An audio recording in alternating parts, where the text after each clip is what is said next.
Hello. Hi. I just checked my mic. It is on. Please tell me if it is not. Hi, everybody. It's Thursday, and I'm so glad to be here because this Quilt Church thing, it's really working. It's really working for me. Remind me who said it first, or who, I don't know, maybe it was like a group consciousness kind of thing that came up with Quilt Church. But the more I think about it, the more I love it. So it's going to be a thing. That's what the show is called. It's called Quilt Church because it's just perfect. I got to say hi to people. Hey, Marianne. Oh, yeah. Marianne, you heard crisps because my mic is just that good. Hey, Caroline. And hey, everybody. We got Just So Viv. We got Log Cabin Girl. We got Rhonda, we got Tanda. I don't know if you're new or not. I think you are. I don't know. I hope that if you are new, that you have a good time today. This is what we aim for. And I say we, because this is a group effort. I'm like hosting the show, whatever, but it's about the dialogue and the chat because I like to look at quilts a lot, but I don't like to do it alone. And Twitch allows me to, be with you all and like interact, right, as we do that. Anyway, so I gotta say hi. So welcome anybody who's new. Marianne, so good to see you. Dead Chuffed, how's it going? I'm so curious about your name. I want to know. I feel like the word chuff. Anyway, if you want to share your name, please go ahead. If you don't, no problem. Fireflies in the house. Carol Hempel, OG. Molly, hey Molly. Molly the librarian. By the way, on Quilting Politic, okay, everybody, Quilting Nancy, Dana, hi. I hope I didn't miss anyone. Let's see. Rhonda, I think I said hi to you, Rhonda. Viv, Log Cabin, Molly Squared, Natalie, Diobeb, yes. Just a Guy Sewing, welcome back. You were here last time. I remember you. Quilting Grandma, hi. Eastern Iowa. I'm from Iowa. I'm from southwestern Iowa, Winterset. But Iowa, it's the heartland. It's a pretty good state to be from. I didn't like being there, when I was growing up, I wanted to go to the big city, or something, and I did. But the older I get and the further I get from home, the more I'm grateful that I grew up in Iowa, pretty cool. Anyway, yes. So, yeah, Chuffed, Marianne. Hey, Laura. Hey, Leah. Hi, Amy. Oh my gosh. Amy, I keep holding up these chips. I better say what's going on. Welcome to everybody. I'm eating these chips. They're really good. Sweet chili. Sorry, crisps. I'm eating sweet chili and sour cream crisps. They are very good. And Marianne, you just told us what chuffed means. British for happy or pleased. That is great. And also, Molly, I wanted to say that my mom used to say this funny thing, and I think she's right. She's like, why haven't quilters, become like these, why aren't they like sexy, like the librarian, the librarian, she's, sort of, she got her glasses and her, bun in her hair, she's sort of, prim and proper, but she takes down her bun and she takes off her glasses and she's like this, sex kitten, which I realize, some people will find problematic, right, as the concept, okay, that, librarians aren't sexy, just exactly how they are, but this is a trope, right? And Mom's like, why can't quilters get this treatment? Why can't we just like throw our hoop away and let down our hair and be sexy, We're working on it. I think we're all working on it. So let's see. Just a Guy Sewing is off work tomorrow. You can stay much longer than you usually can. It's 2:15 a.m. in Sydney, Australia. Oh, and I thought I had it bad. Staying up till 10 o'clock on Saturday nights. Well, that's cool. I will do my very best to keep this like peppy and entertaining and gripping. Let's go for gripping tonight.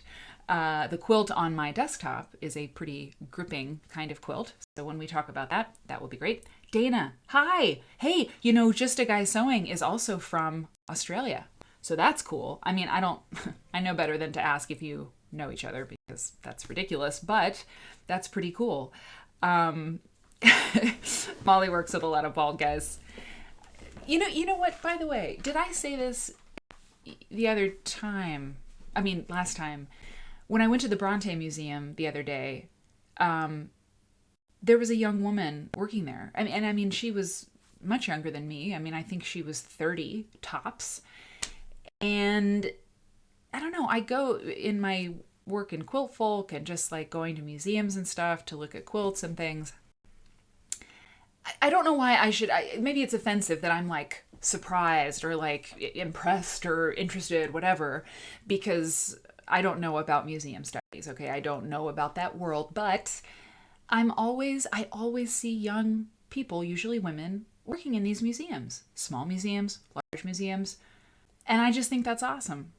That's it. I think it's great. I don't think I actively thought that there wouldn't be young people working in museums, but it's just like every museum I go to, there's, I don't know, the next generation, it's happening. It's all happening. The museums that I've been to seem to be in very good hands. I know funding is like another matter, but in terms of like staff and interest and, stewardship, I think we're doing okay. Yeah. Sarah she was wonderful. She knew so much and it was great. Tanda, I am so glad that you're here. Germany. Oh my gosh. There's a lot of people from all around the world. I like that. I like it a lot. Caroline, White Timber Cottage is from Germany, Tanda. So you have a fellow German. Oh yes, okay. She's already said it. That's good. Australians, I love that. Oh gosh. So now I'm thinking about the Australians. Okay, well, if you don't know this already, we are going to do so Saturday night for me at 10 p.m. So let's see. That's going to be better for you Australians. At 10 p.m. for me on Saturday, 4 p.m. Central, it's the Saturday night stream.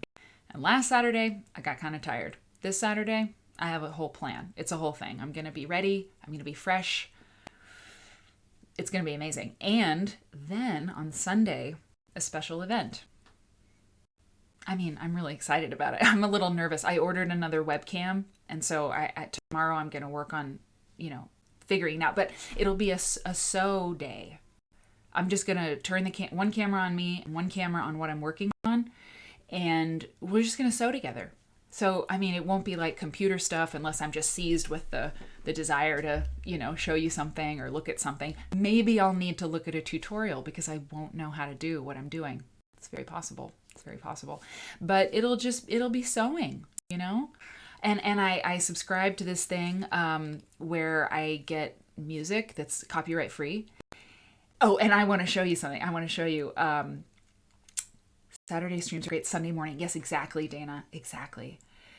Diobeb, I did not hear BBC Radio 4 in our time. I did not. What happened on BBC Radio 4? While you are telling me, I want to show you all what I've done. So, okay. So I think, Caroline, you asked if there was sound. I was just getting things, set up while the slideshow was going. And I think you said, is there sound, And just before I went live, I was trying to add music to the slideshow. This stream, the stream, Quilt Church will start soon, that whole thing, right?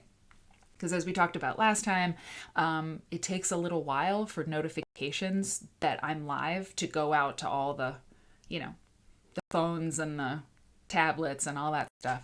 So I was advised by a YouTube Twitch person to have a starting soon screen and start a little bit after, the time that you are going to go live. So that does make a lot of sense to me. So I'm doing that, right?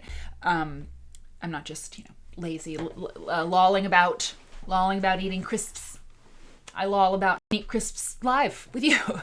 So yeah, but I was trying to add music because that would be really good, it'd be great. Not only would it be pleasant, it would relieve any anxiety, right, that I don't have sound. Because look, let's face it, I've had some technical stuff happen, it's heart stopping for me when that happens. But anyway, so I subscribed to this thing that gives copyright free music. And I was telling you that the Quilt Church stuff it's making me really happy. So at first I was searching within this website for like organ music and I got some. I downloaded some. I'm going in a different direction, but here's some of what I got. Let's see. Yeah, okay. Let's see if this is, I think this is one of the,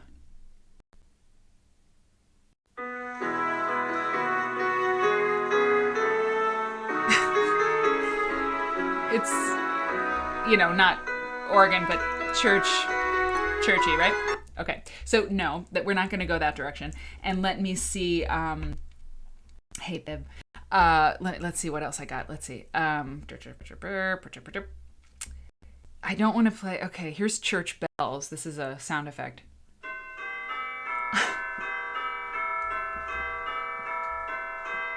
Who knows? I mean, maybe if we really love something, I'll do wedding quilts, at some point. We'll probably do wedding quilts a lot as a topic because there's so much to say about wedding quilts. I mean, there's a lot to say. So maybe it'll be, wedding bells or something, Sister Act, that's a good idea. But see, it's copyrighted. You can't have copyrighted music because that's really bad. Okay, let's see. Okay, maybe, I think this is maybe, yeah.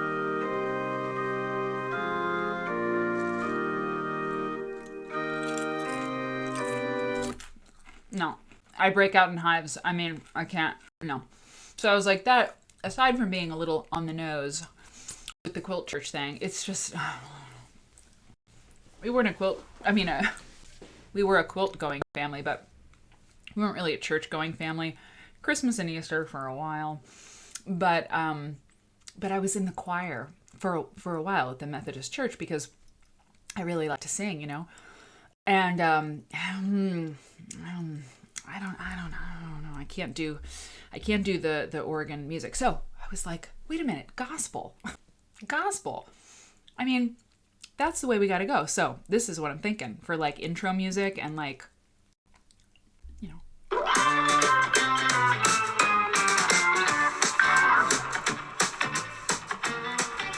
Okay, that's the less gospel-y one. It's not bad, but hang on. Let me see. I think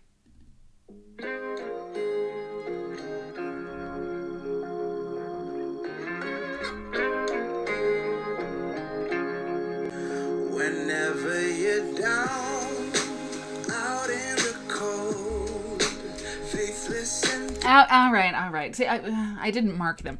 There's some gospel tunes that are just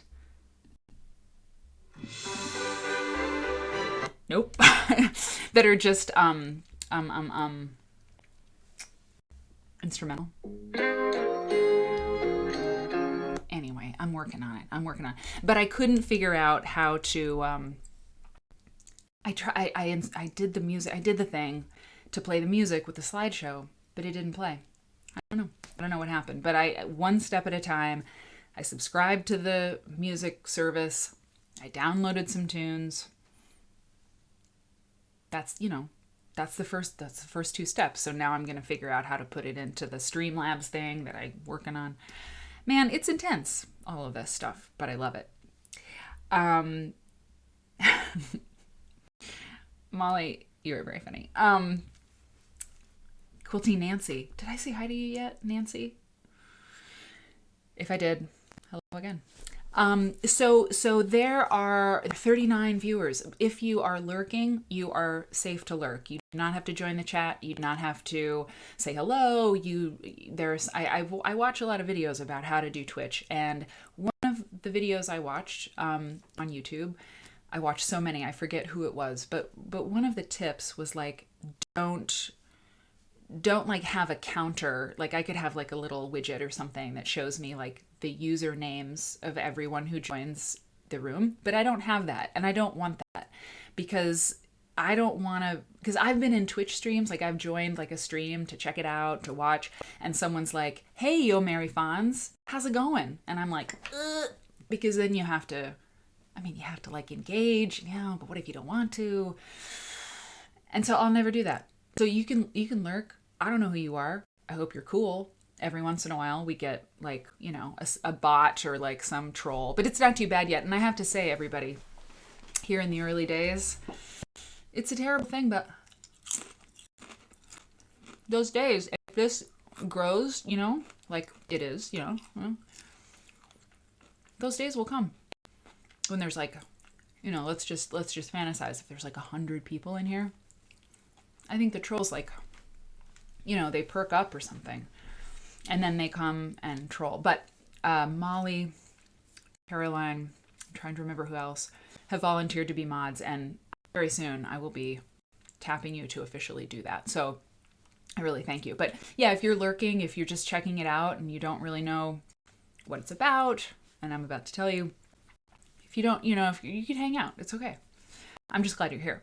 And if you're a quilt person, I think you're going to like this show. It's really a show.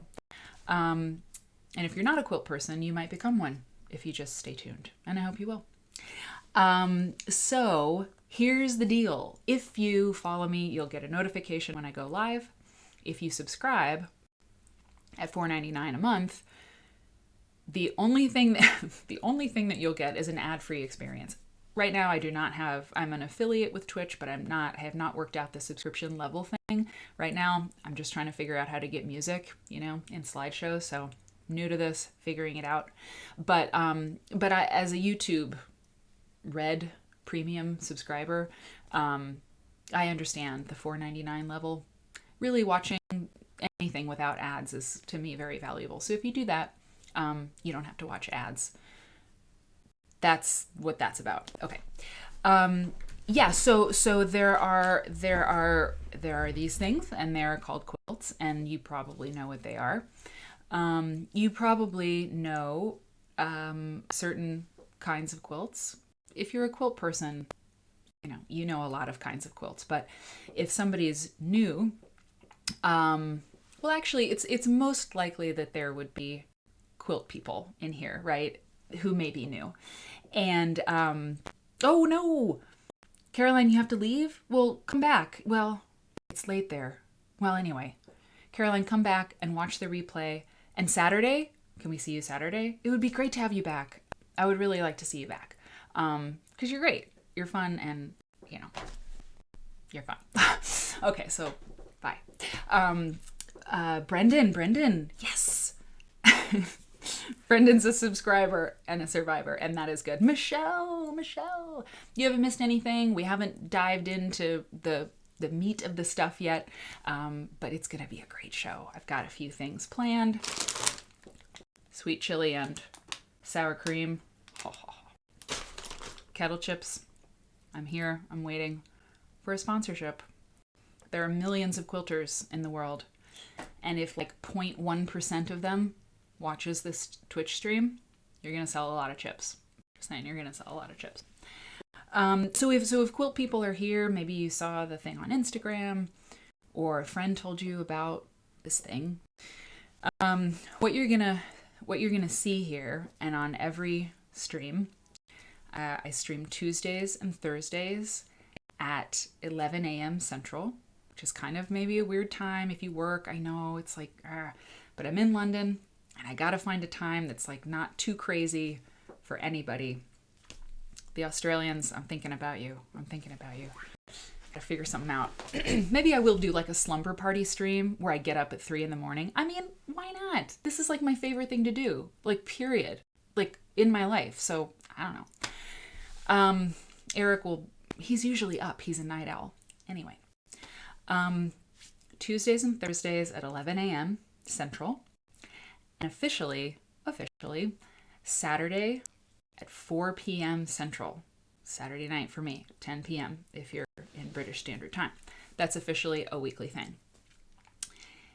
And I mentioned on Sunday at, what did I say? At 4 p.m. Central. Is that right? Oh God, yeah. Is that right? Oh dear. It's in the schedule. On Sunday, we're going to sew together. Okay. So here's what you're going to find when you come here. Michelle, hi. So, oh yeah, Brendan, just wait until you hear the story about the quilt that's up on your screen. It's euphoric. It's a hallelujah moment. We look at quilts here, and we look at all kinds of quilts. And I was working on my trailer, because it's good to have like a trailer on your main Twitch channel that tells people what your show's about. I live, eat, and breathe this stuff right now, you guys. I'm serious about all this. Excuse me. And I was writing the little script, you get 30 seconds. And I was writing it, and I was like, we have so much in the quilt world to keep us busy and keep us happy. We have conventions and workshops and magazines and guilds and all of this stuff, podcasts. And so we have this quilt world, but there's not a show like this, right? Because a podcast is great, but you can't see anything, right? Podcasts are amazing. We want content while we sew, absolutely. I love podcasts. I listen to them all the time. But for quilters, I like this. I like this format because we are visual people. We want to see things, and we want to revel, in the visual, it's a thing, right? It's a visual thing. And so for me, this is just really, really powerful. And we're in the quilt world. We have a quilt world, but I like to look at quilts in the world, right? In the bigger world. I like to look at where they show up in art and fashion and in culture everywhere. And they show up everywhere. And they point back to history. This quilt that we're going to talk about, that's on my desktop, that's where we start.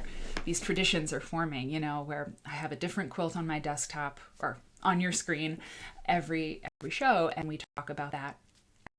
And as you'll see, this is a historical artifact, right, from America. And so quilts tell the past. They point to the future. They tell us who we are as people. And I like to see that. And I like patterns and fabric and sewing as much as any quilter, but I really, really like to look out of the quilt world into the world of the quilt, if you will. So that's good stuff. That's good stuff. And that's what we're gonna do. That's what we do. The streams are usually a couple hours. Definitely 2 hours. Sometimes we go over a little bit. And what else can I say? I have a little plan. I do a little bit of prep before the show begins. Well, yeah. But we don't always get to everything that I kind of thought we might. We don't always stick to the plan. Sometimes, I don't know, stuff just gets too interesting. And it isn't, this is my challenge, it isn't a lecture. It isn't, I think that was kind of what I was trying to do on Saturday night too. It was interesting. I learned something every time I do this. I think I was sort of more sharing what I knew about a thing, which is fair. It's fair because I know some stuff. But I think I wasn't letting my fingers do the walking as much as I want to, because I want to learn along with you. So looking at quilt stuff is fun by myself, but it's way more fun with you all. So that's what we do. And I learn with you, and I just I just go play in the fields of quilts. Okay. So I think that's it. Is that it? Yeah. All right. All right. So this quilt that you're seeing, I'm going to, so that's a close up here. I'm going to blow your mind. I'm going to show you the full, nope. That's just a second now. This is the full quilt, which, let me just see, I'll go to full screen on this. Okay, so that's the full quilt. Magnificent, right? So I'll leave this image up while I read to you about this quilt, okay? You may get, okay. Here we go. I want to get the chat going here. See, you thought Saturday night was good. It means a lot to me that you said that. Oh yeah. And Carol, I mean, everyone was ordering Vans shoes. Yeah, I'm too hard on myself. It was fine. It was fine. I'm a perfectionist. I mean, about a lot of things I am not. I tend to cut corners, but the stuff I really care about, anyway, I'm glad you liked it. It's always fun. This is my inner monologue. Okay, enough of that. This quilt was made between 1837 and 1850. That's the range here. This quilt is kept in the Met, the Metropolitan Museum of Art. It's from their collection. I accessed it on their website. It is a public domain image now. FYI, a lot of the Met images are now free to use. They released most of their images from their collection to the public. It's amazing. I wish more museums would do it. I understand not everybody is the Met, but it's great. So this is titled or, listed as Quilt, Star of Bethlehem Pattern Variation. Okay? And we know who made it, and it was made by Ellen Morton Littlejohn. Okay? Between 1837 and 1850. Here is what we know about this quilt via the Metropolitan Museum of Art. Hang on. Multicolored and patterned silks make up the very finely pieced star blocks. These alternate with unpieced blocks to a pink and green changeable silk. Changeable silk. I don't actually know what that means. Cool. Noted. The unpieced blocks have been intricately quilted, right? Obviously, you know what this here. Quilted and stuffed. We watched Punto Bouti recently. Okay. Each with a different plant or flower. Hey, Nora. Hi. Okay. Sorry. Carded cotton was used for the stuffed areas and the batting. The edge of the quilt is bound with lavender silk. The backing is of solid pink glazed cotton. We do not have a picture of the back, sadly. But roll those words around in your mouth. Solid pink glazed cotton. Great. It's all I need to know. And here we go. This is the part. Two sisters, both enslaved African Americans, who worked for Marmaduke Beckwith Morton, Marmaduke, really, made this silk quilt, which combined... Hey, Fire for Hair Lady. Yes. Heather's got the answer. Okay, sorry. I'm sorry. I'm gonna not look at the chat. I'm gonna look at this. Two sisters, both enslaved African Americans who worked for Marmaduke Beckwith Morton, made this silk quilt, which combines beautiful workmanship and sophisticated design. It originally adorned one of the beds in Morton's family seat, known as the Knob. The quilt is composed of pieced blocks in the Star of Bethlehem pattern. In the interstices between the blocks, the plain silk areas are decorated with quilted floral and fern patterns, each one different. The quilt makers, known as Aunt Ellen and Aunt Margaret, were born at the Knob. Their mother, Aunt Eve, this is all in scare quotes here, was the mammy to 12 Morton family, 12 Morton children, including Marmaduke, who then eventually owned her children. Aunt Eve was the mammy to 12 Morton children, including Marmaduke, who then eventually owned her children. Okay. In Morton family remembrances, Ellen was known as a good seamstress, while her younger sister, Margaret, was the family cook for many years. Even after slavery was abolished, Ellen continued to work at the Knob and cared for Marmaduke Morton up until his death in 1887. Incredible, right? It's 88 and a quarter by 87 and 1/8. Yeah, right. The story. I mean, it's just, I know. Okay, so yes, people talking about sewing with silk. Sewing with silk. I mean, and you know what? We saw, I showed you the Bronte quilt the other day on Tuesday. And if you haven't signed up for the Bronte workshop at Quilt Folk, you got to do it. Tickets are hot. They're going fast. Quiltfolk.com. Tell you all about it. And yeah, they had a silk in the quilt. I mean, the way silk flakes when it's deteriorating, you know, you can really tell, like, the weave of silk is, I mean, it's just not like cotton, right? It's looser. I don't know if that's correct. So this is when I try to not speak on a particular thing. But, you know, I mean, silk flakes away. It's just not tightly woven. Am I wrong? Is there a textile, you know, is there a silk weaver among us? You know, maybe. I know. Listen, Molly, I'm the same. Molly says, I just assumed some rich lady sewed this. How wrong I was.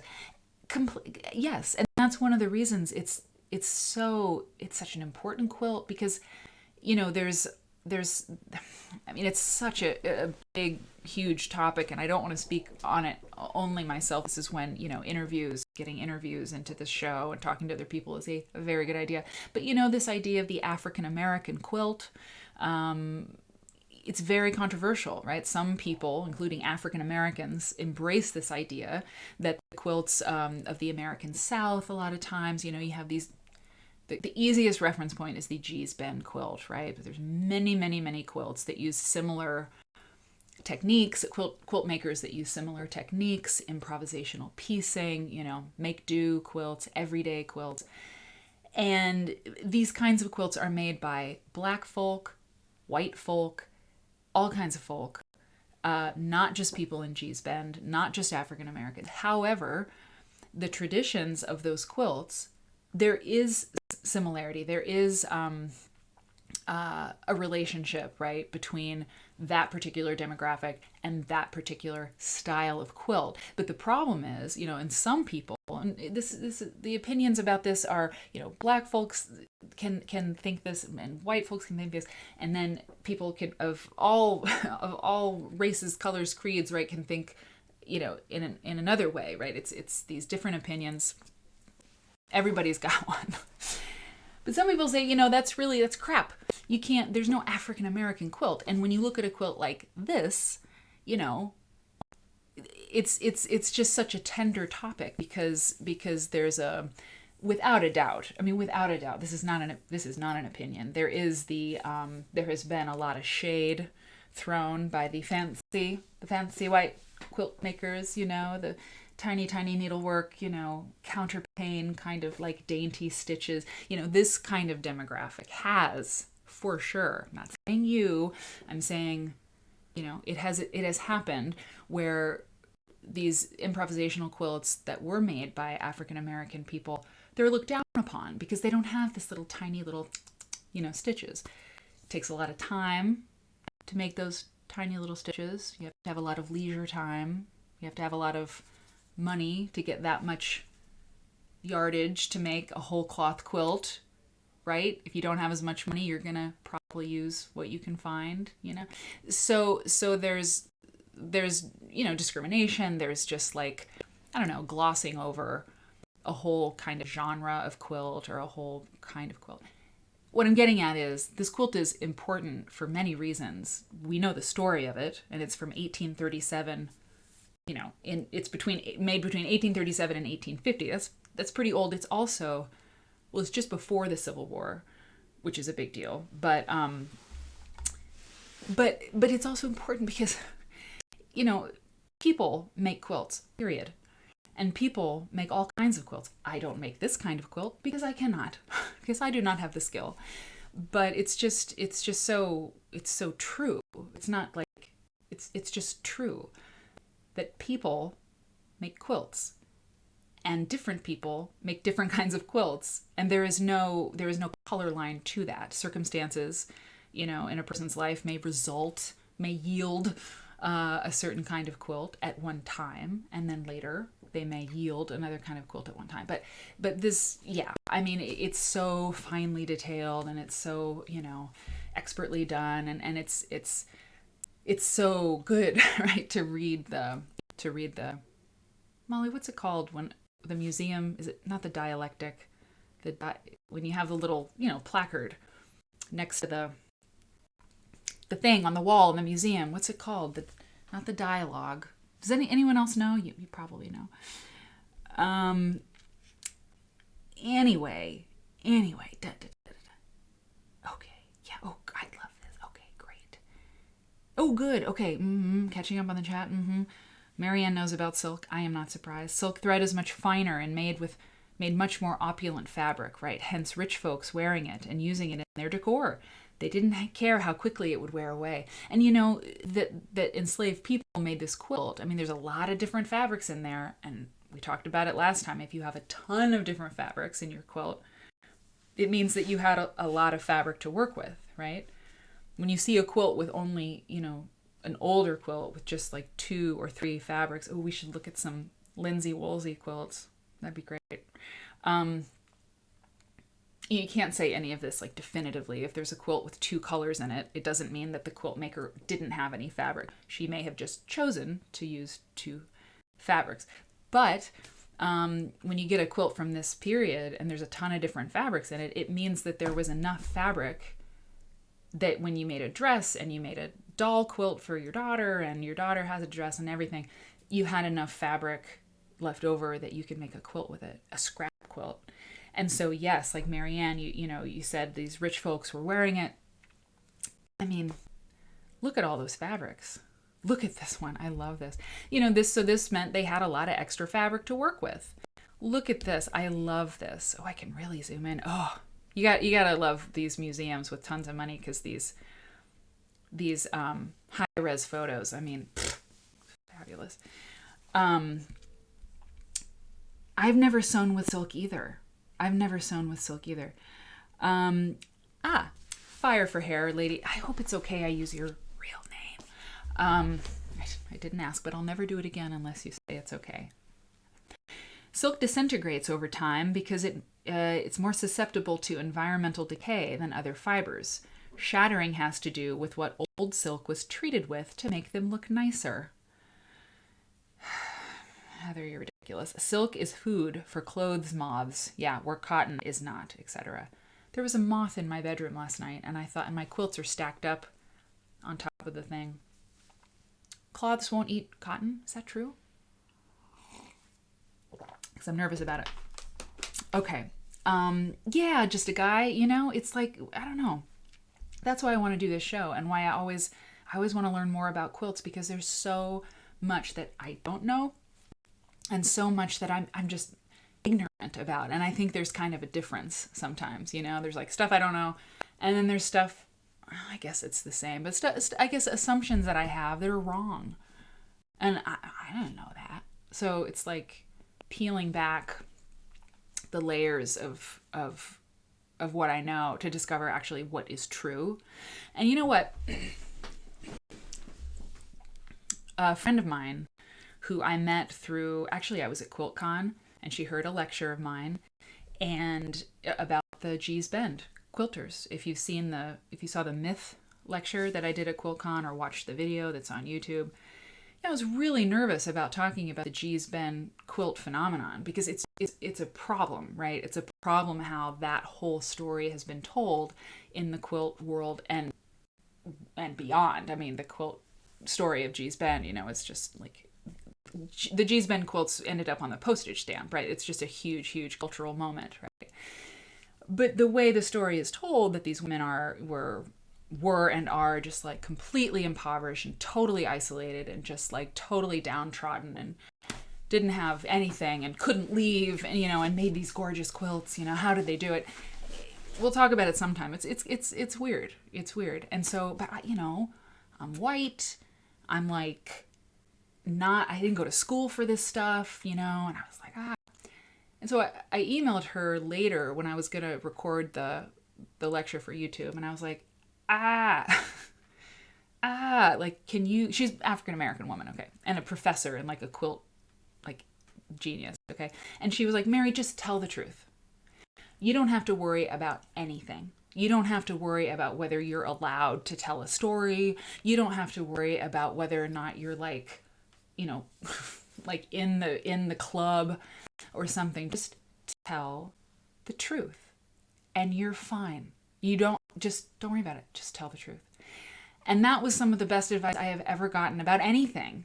It's the best advice you could ever get about anything.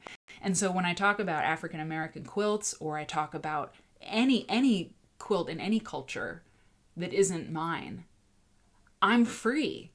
I'm free. I just have to tell the truth. And if I don't know something, I got to tell the truth. I don't know. So that's it. Okay. So I'm like, we have to tell the truth. And the chat's like, mods. No, I'm kidding. No, I'm just joking. Okay. Is Nori here? Uh-oh. I just gave away one of the things we're going to look at today. So that's the story of the Star of Bethlehem quilt. Okay.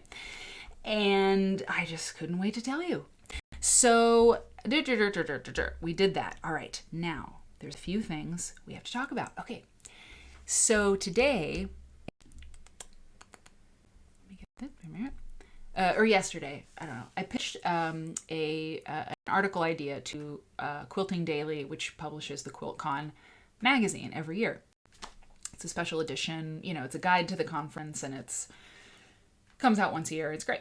So I pitched an article idea to them, which I've done before. I think the first year they did it, I wrote something for it, but I don't pitch every year. But anyway, my pitches are not always successful because, they're editors. They know what they need. Sometimes I don't offer what they need. But they accepted my article this year on quilts and fashion. We've talked about it several times here. Very interesting stuff. So they said yes.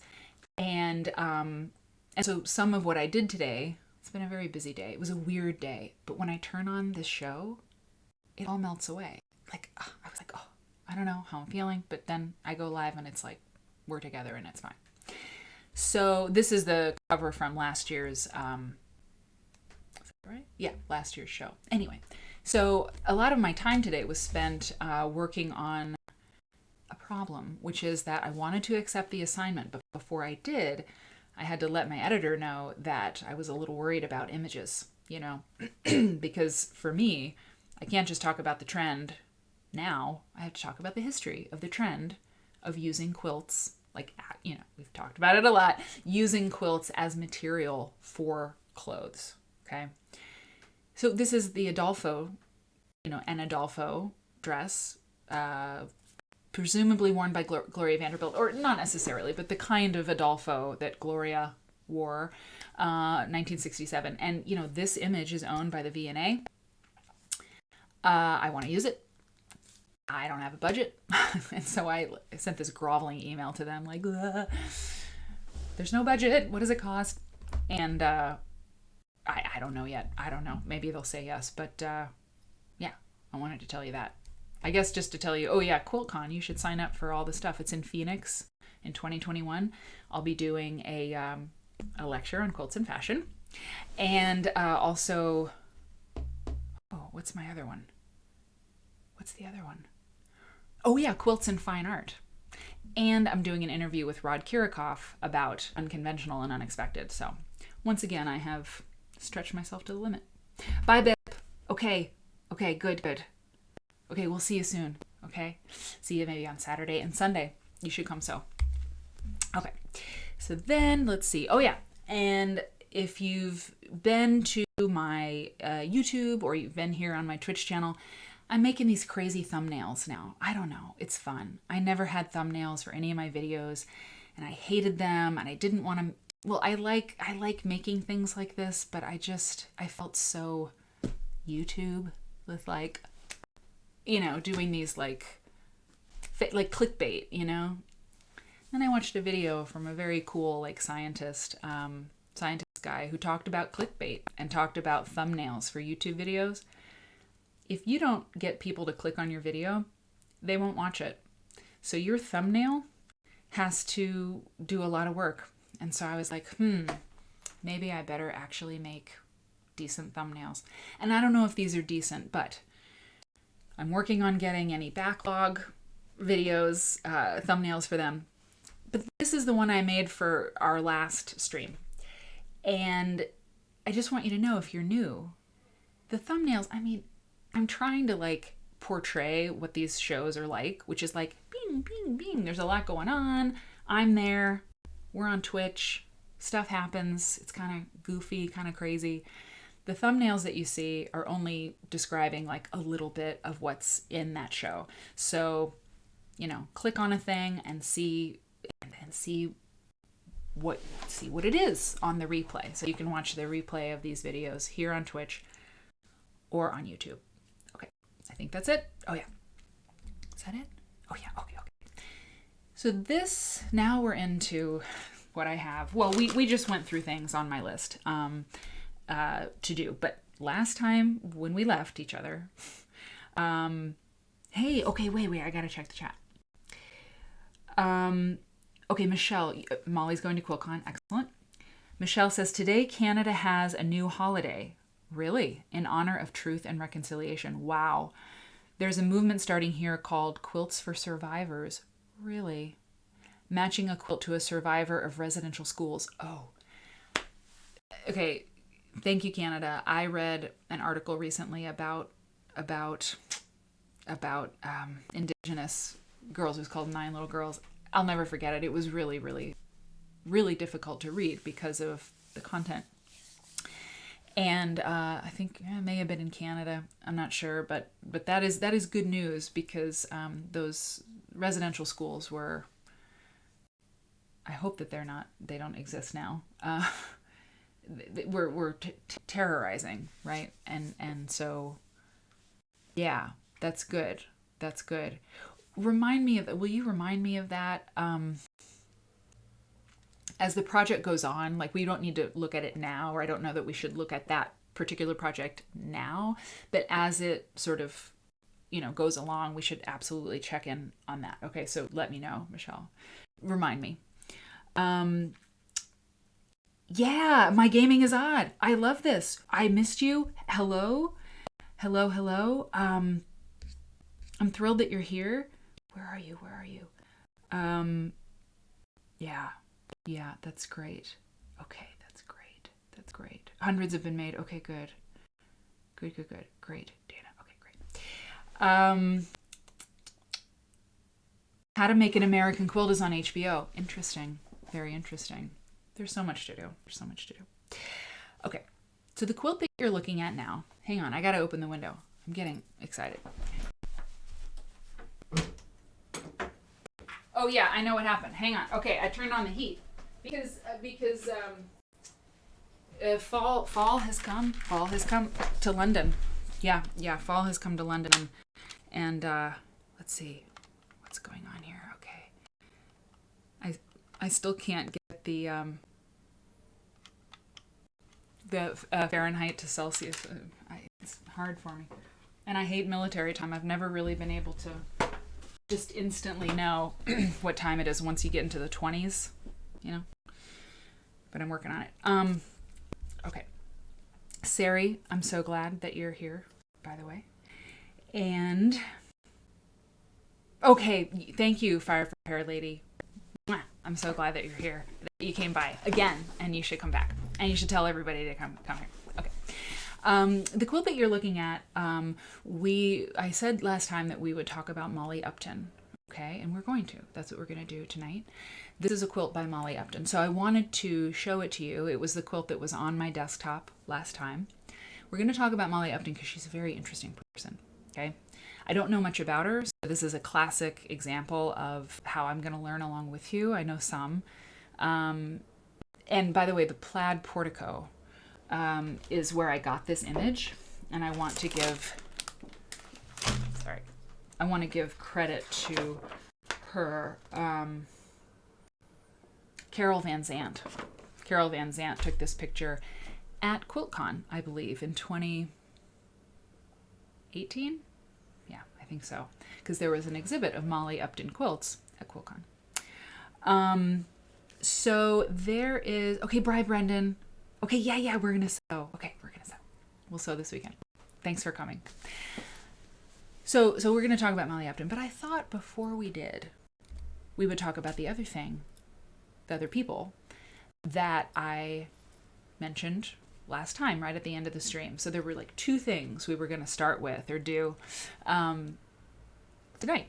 And so let's do it. So I saw this, and I don't know anything about these folks, but with so many Canadians in the chat watching the show, this makes sense. Also, I just think, look how young these people are. They're so great. And I am the least ageist person you will ever meet. I get so tired of people saying, it's not your grandmother's quilt, like articles and headlines and things whenever they decide quilts are cool in the press, it's like, these aren't your grandmother's quilts. Like, what's so wrong with grandmother's quilts? Okay, hello. Grandmother's quilts are the quilts they're cutting up, these days for coats. So, must not be that bad. However, it's great to see the young people doing their quilts.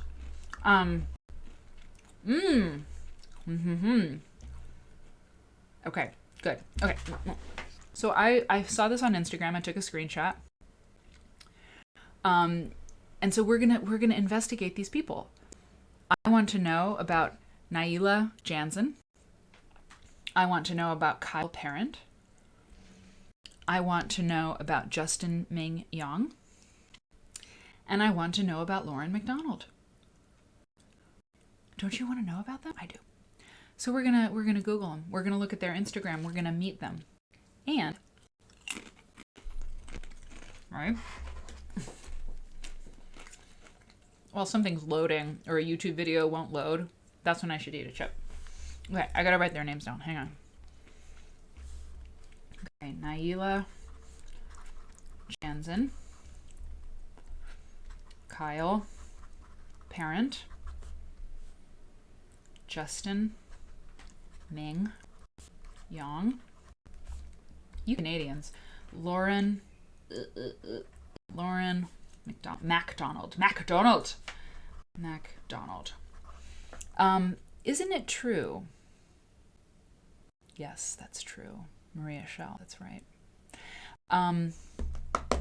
Isn't it true that a Canadian quilt maker has won Best in Show at QuiltCon for like 3 years running? Is that true? I think it's true. Yeah. Okay, so let's take a look. Let's just start. All right, Naila Janzen, Rocks Creative, Winnipeg. Inspired by her childhood in Miami and her grandmother's background in fashion design. Cool. Naila creates quilts. I don't know if I'm saying her name right. I think so. Naila creates quilts that combine natural bamboo, whoa, and cotton fabric blends with vivid geometric patterns. Rockscreative.ca. Okay, let's check it out.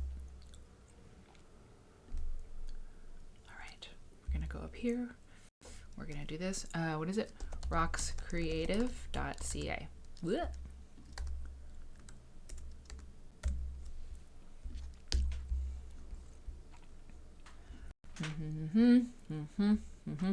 How about that Star of Bethlehem, right? Wasn't that amazing? Okay. I'm going to do that over there. Oh, yeah. We're going to look at... I don't think Nori's here right now. But she may show up. And even if she doesn't... Well, I pulled up her Instagram. Nori's Instagram is really great. And I get to know some of you people, as we go along. And so I looked at Nori's Instagram, and it's sweet. But I kind of feel like if we're going to look at it, she should be here. So we might save that for next time. Okay. Going to go here. Yeah. Everything's fine. Everything is fine. A little bit, All right. Okay, I'm going to do this. Get some chips. See, this is when I do that. Okay. Okay. Yeah. So how is everybody's project going. Actually, you can tell me what you're going to work on this weekend in the stitch and sew, the twitch and stitch session on Sunday. Okay. I think, you know what I think? I'll tell you this just so the internet isn't bad. Here's the problem. It's not great, and it's going to get better. And I promise I won't apologize for it every time. But to do this live stream thing, do you see this? Look at my screen here. Do you see this little thing right here? This little network monitor. Do you see how it's just there's so much going on? That little red thing is showing what's uploading. Fascinating, I know. It takes so much juice to do this that, sometimes it's slow. That's the thing. And hopefully that will change. But anyway. Michelle's going to work on a Moda pattern this weekend. Love that. Love Moda deeply. And I'm going to work on, I'm either going to quilt what I'm quilting or I'm going to do some hand piecing. Okay, let's take a look at Naila Janzen. She's very beautiful. We know one thing about her. Oh, neat website. Look, see, I'm scrolling back and forth and it's moving. That's really cool. I'm impressed already. I don't know how to do that. All right, so Rock's Creative.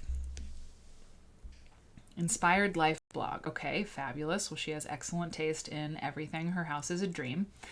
The first thought in design. Okay, we need to read about. I want to know about. Ah! Nope, we're looking at quilts. Can't dangle that in front of me. Expect me to skip it. All right. Naila says, there's nothing quite like cozying up with a handmade quilt. You don't have to tell us. We use natural fabrics, offer customizable colors, and that's cool. And you get to choose from a selection of quilting designs. I love this. Now that looks knitted though, doesn't it? Okay, well, we're going to learn everything. You get to choose from a selection of quilting designs. Okay, so she's obviously selling her wares. Okay. Create that perfect statement piece for your space that will last. Okay, great. Green Dream Dark Throw Quilt, $7.50. We should talk about pricing quilts at some point. I heard there was a podcast episode. I need to be listening to all the things, but I'm not, and I need to. Luke Haynes, Mara Ambrose. Do you know what I'm talking about? The podcast that I think they were talking about pricing quilts. I've had a conversation with Mara Ambrose about this. It's very interesting. Anyway, pricing quilts. How much should they be? The Emerge Throw Quilt, cool, from $7.50. Green Dream Light Throw Quilt from $7.50. So let's see. So that may be like a twin size, right? And it may go up from there. So very minimal. Naila's quilts are very minimal, very modern in style. Custom color. Oh, wow. So you can choose a custom color. Choose your Kona cotton colors. With over 360 colors to choose from, you can select the palette you want right here. Please select 4 colors for this quilt. Use this link to email your color selection. Wow, this is slick. This is very, very slick. Carol may be cleaning her sewing room while we hang out on Sunday, the Sunday sew. If you haven't heard that yet, 4 p.m. No, 10 a.m. Central Time on Sunday. We're going to sew together. So it's a different kind of stream. I'm just going to sew, put a camera on me, put a camera on what I'm working on. We hang out. That's it.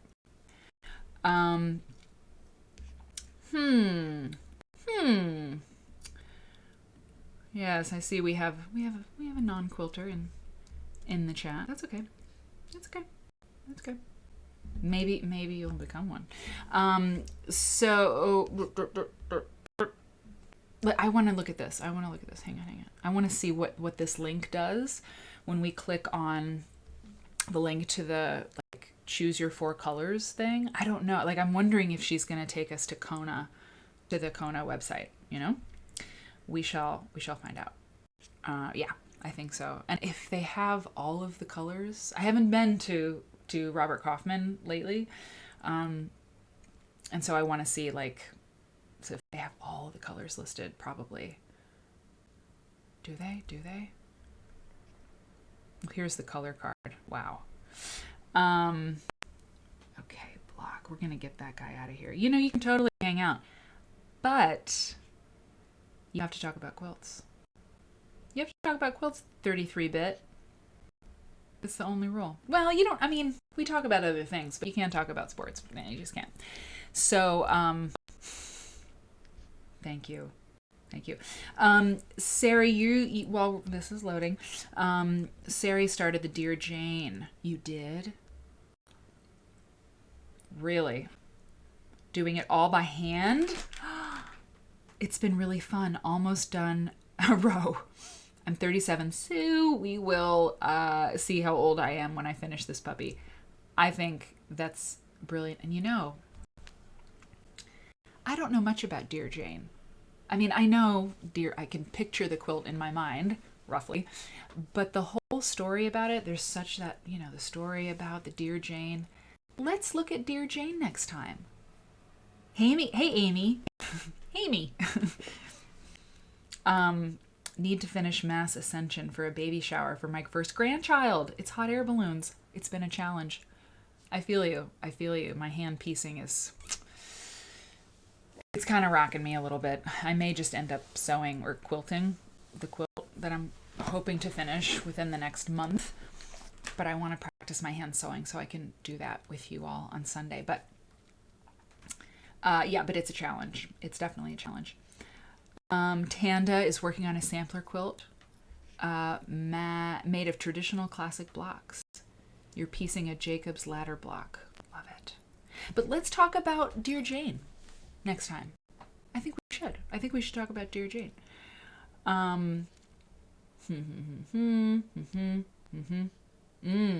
Robert Kaufman panels.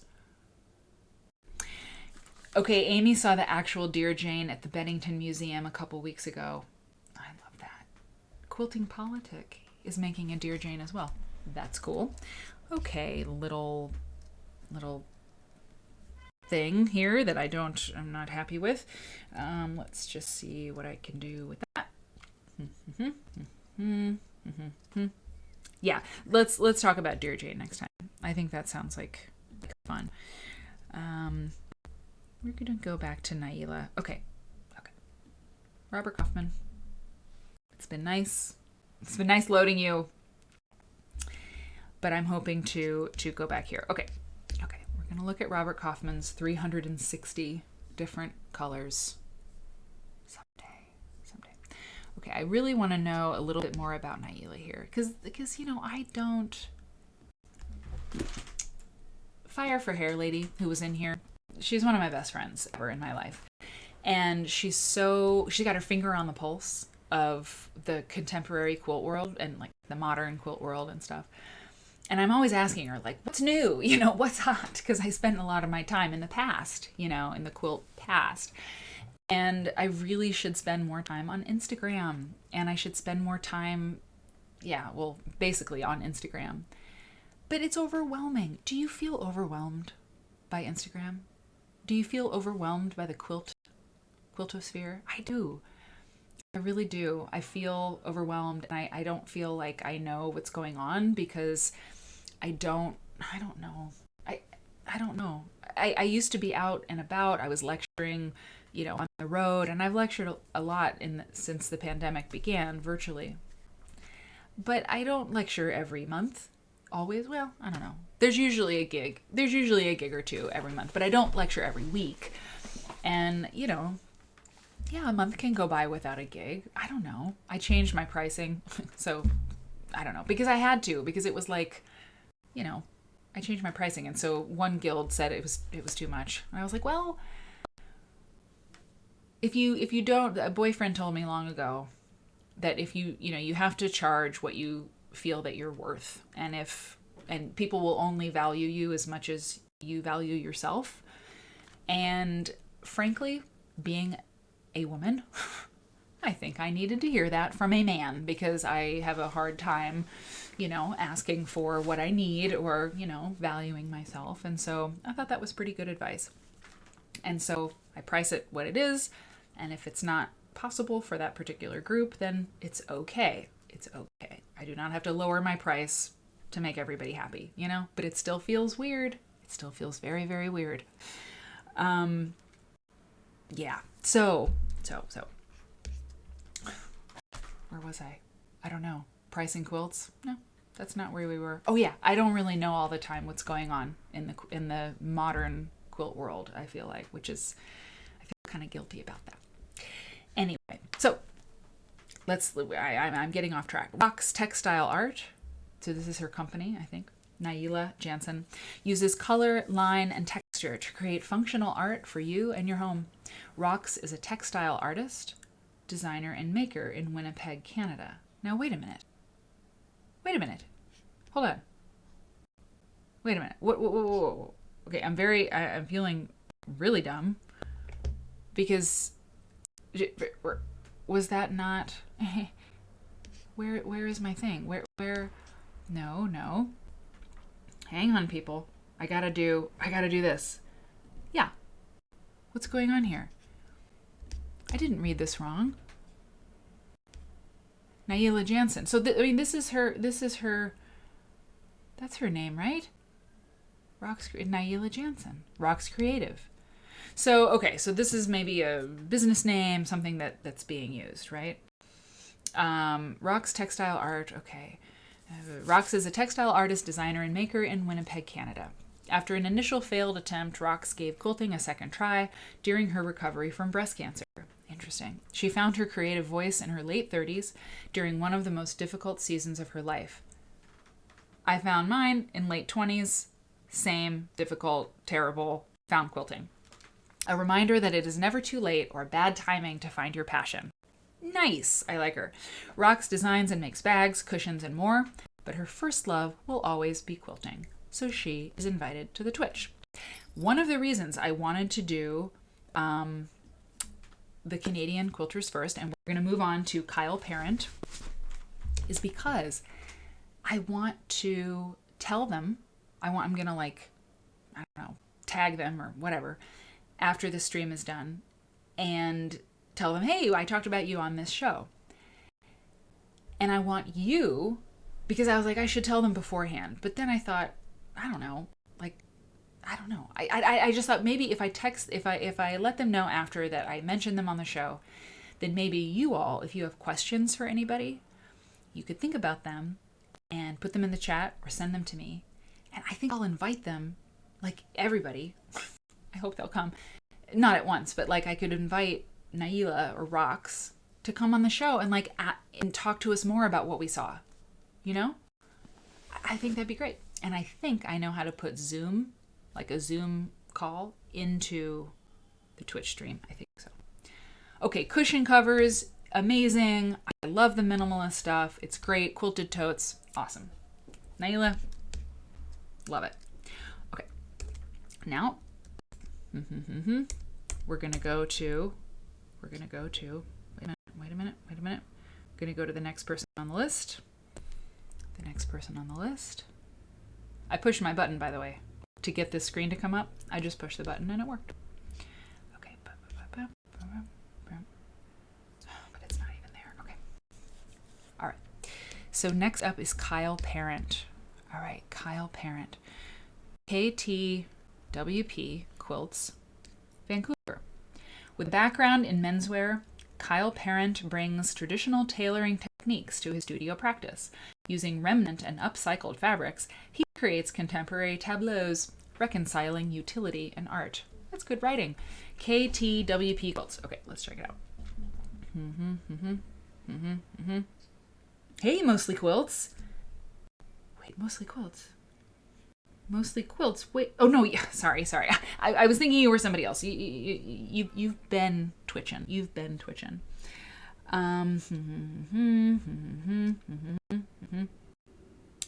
Whoa. Marianne just said today would have been Molly Upton's 68th birthday.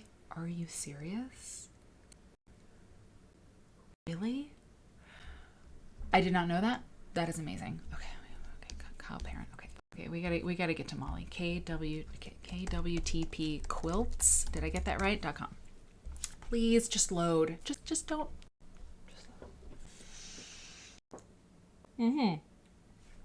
Probably because I have the address wrong. Hang on.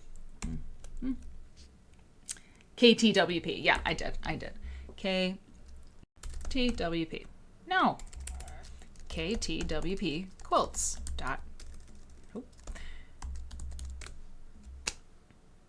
Excellent. Molly Upton's 68th birthday. Wow. That's crazy. That's really crazy. All right. Here's this. I gotta click on this little thing. Okay. Yeah. Great. Okay.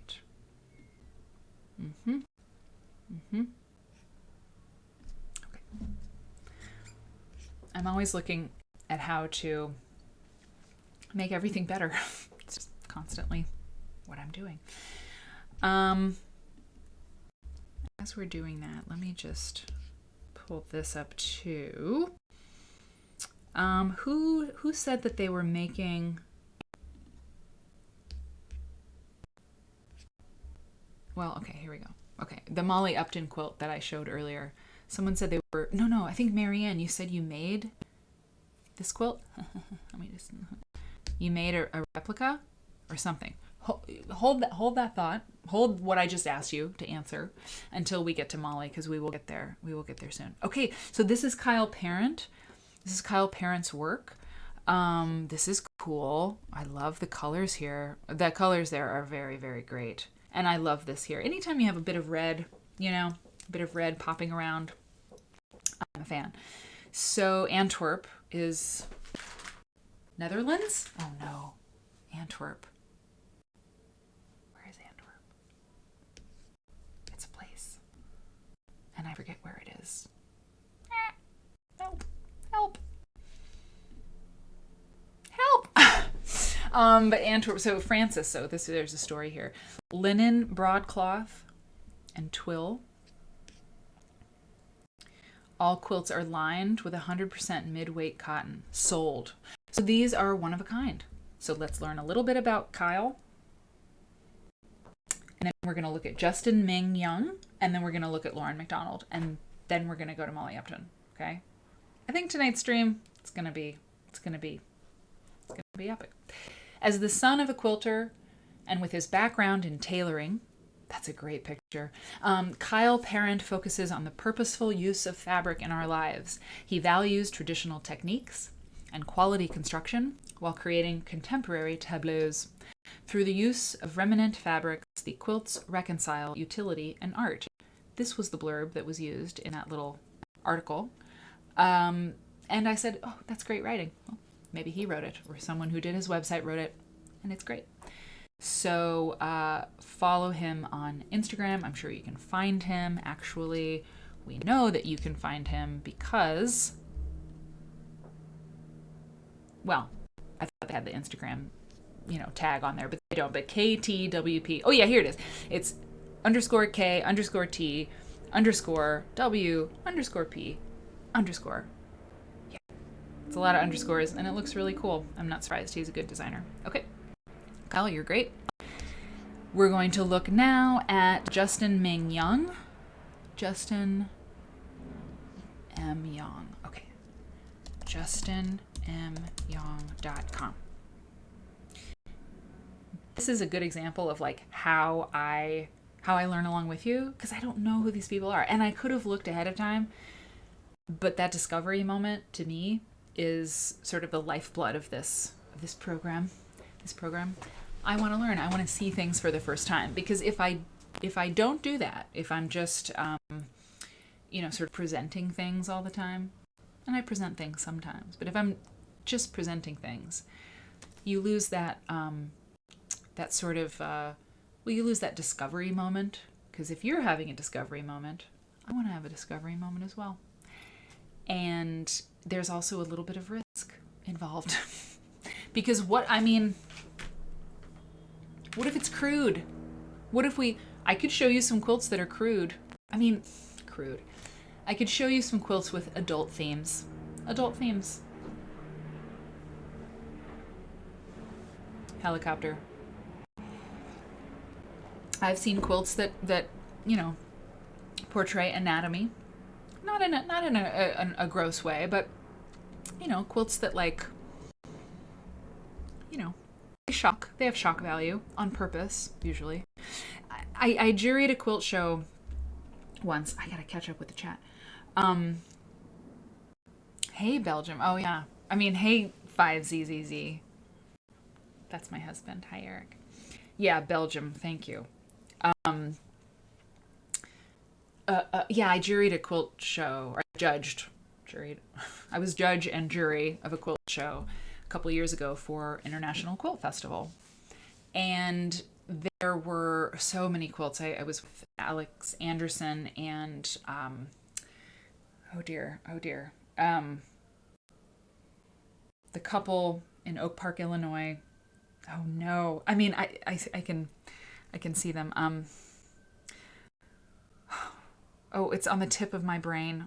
Oh, no. Not Reese. It'll come to me. Anyway, we were the judges here for this show, and there were a few quilts where there was some nudity in the quilts. There were some art quilts, and there was some nudity, and I don't think the person intended it to be like kind of crude, like sort of, I don't know, vulgar maybe, but it was, and it was like, I don't know. Intention and execution can be really hard to reconcile, and I know because I have been there. I have not made quilts with nude people on them, but I have tried to do things that didn't succeed, so I'm saying it for myself as well. Okay, Justin Ming Yong, a quilter to watch. This is interesting. Okay, look at this. Look at that quilting. Or is that embroidery? What is that? Now that is really cool. That is really cool. You have to admit. I mean, you don't have to admit it, but I mean, can we just recognize that that's really cool? Okay, it's hard to do. Hey, here we go. This is, yeah, okay.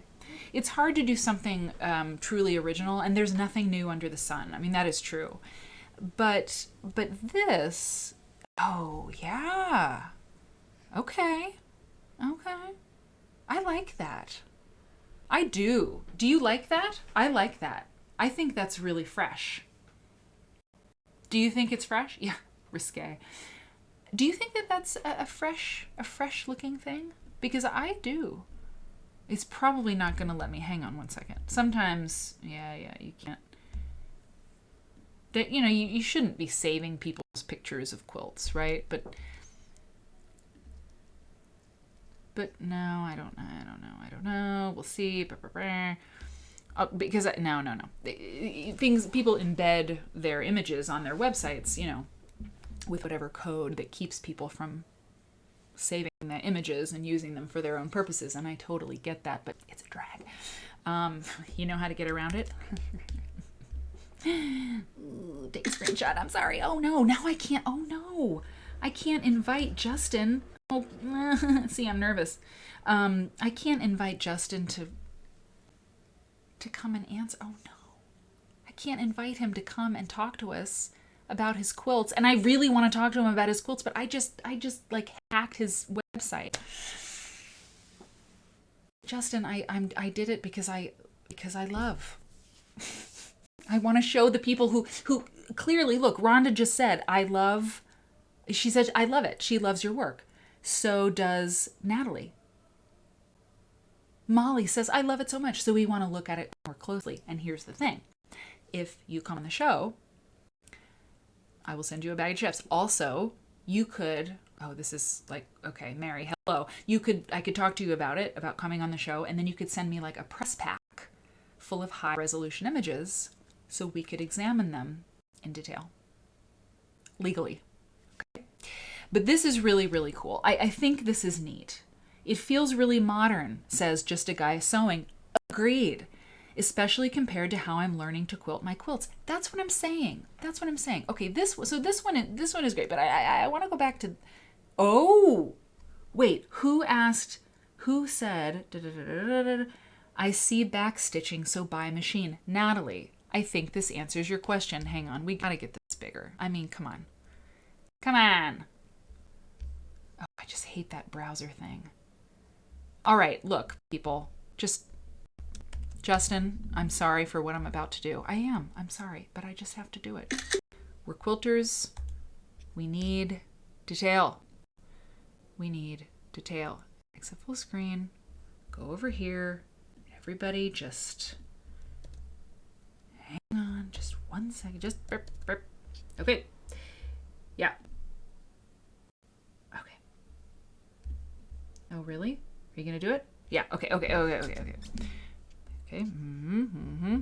Here. See, I got it. View full screen. Okay, so yeah, totally backstitching. So there's piecing that's being done here that's really interesting. And it's great. Sorry. What? Squarespace? What's going on? I don't know what that was. Sometimes I think the internet's gonna punish me for my crimes. Okay, hang on. Okay. Sorry guys. Sorry.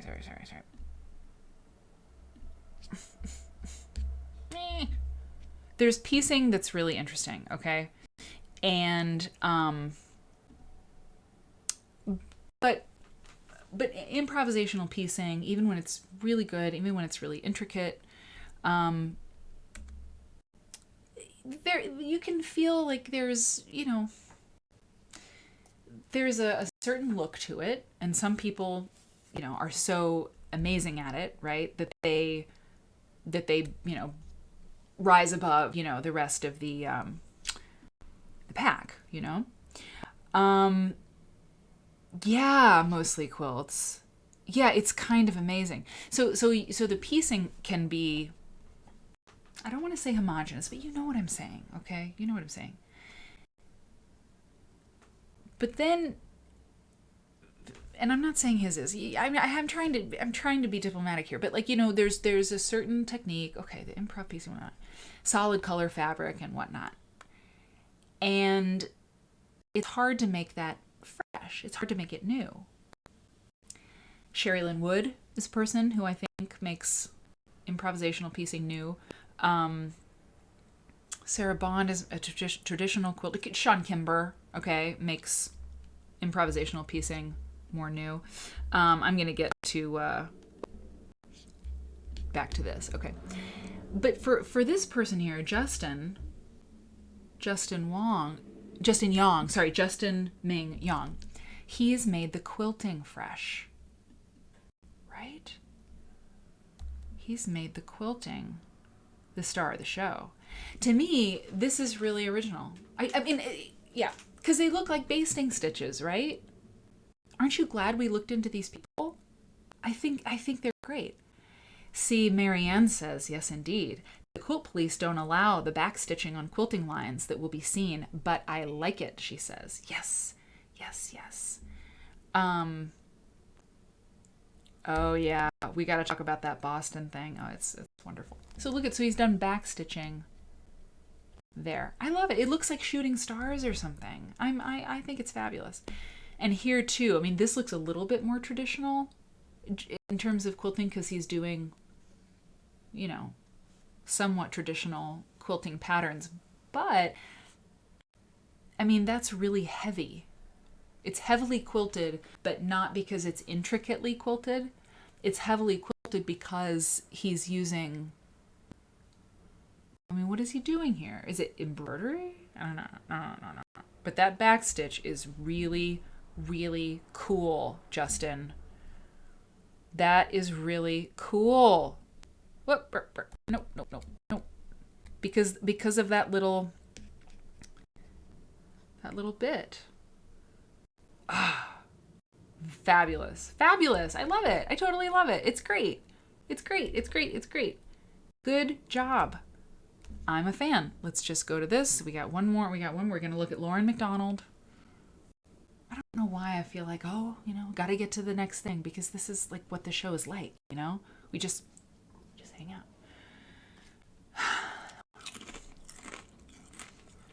Before we get to Molly Upton, I'll probably take a quick bathroom break. Nori? Okay, I'm clicking out of Nori's Instagram because I want her to be here when we look at her Instagram, but it's really cute. Yeah. So it's not all solids. Let's just take a look here. He's got a little bit of print, a little bit, but mostly solids. I don't make quilts like this. I never have. I've never done improv piecing. I never have. I'm just traditional like that. Great. Love it. Follow. So it's Justin M. Yong. You should follow him now.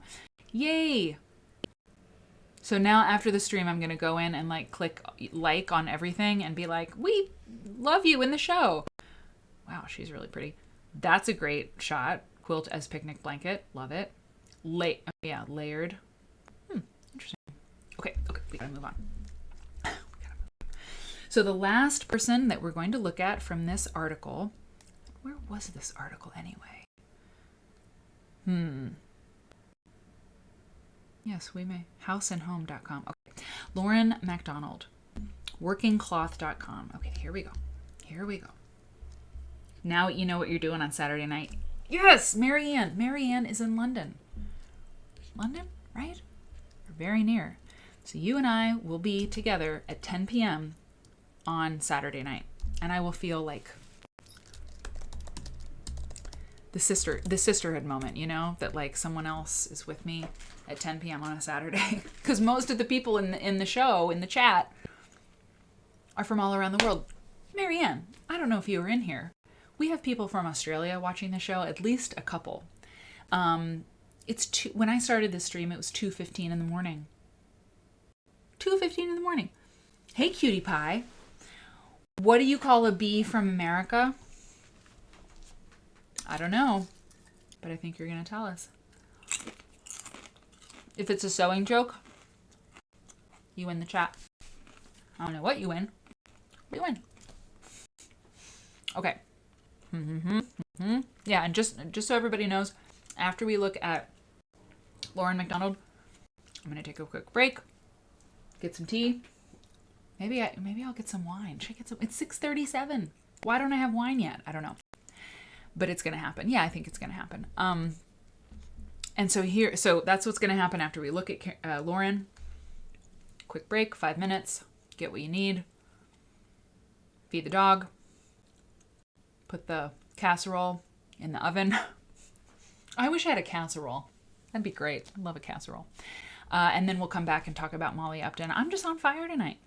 A lot of times, we're kind of winding down 2 hours into the stream, but I don't know. Tonight, you energize me. What can I say? You energize me. Okay. Working cloth. Info. Well, let's take a look what she got here. Okay, big stitching. My friend Heather told me there's a difference between big stitching and sashiko.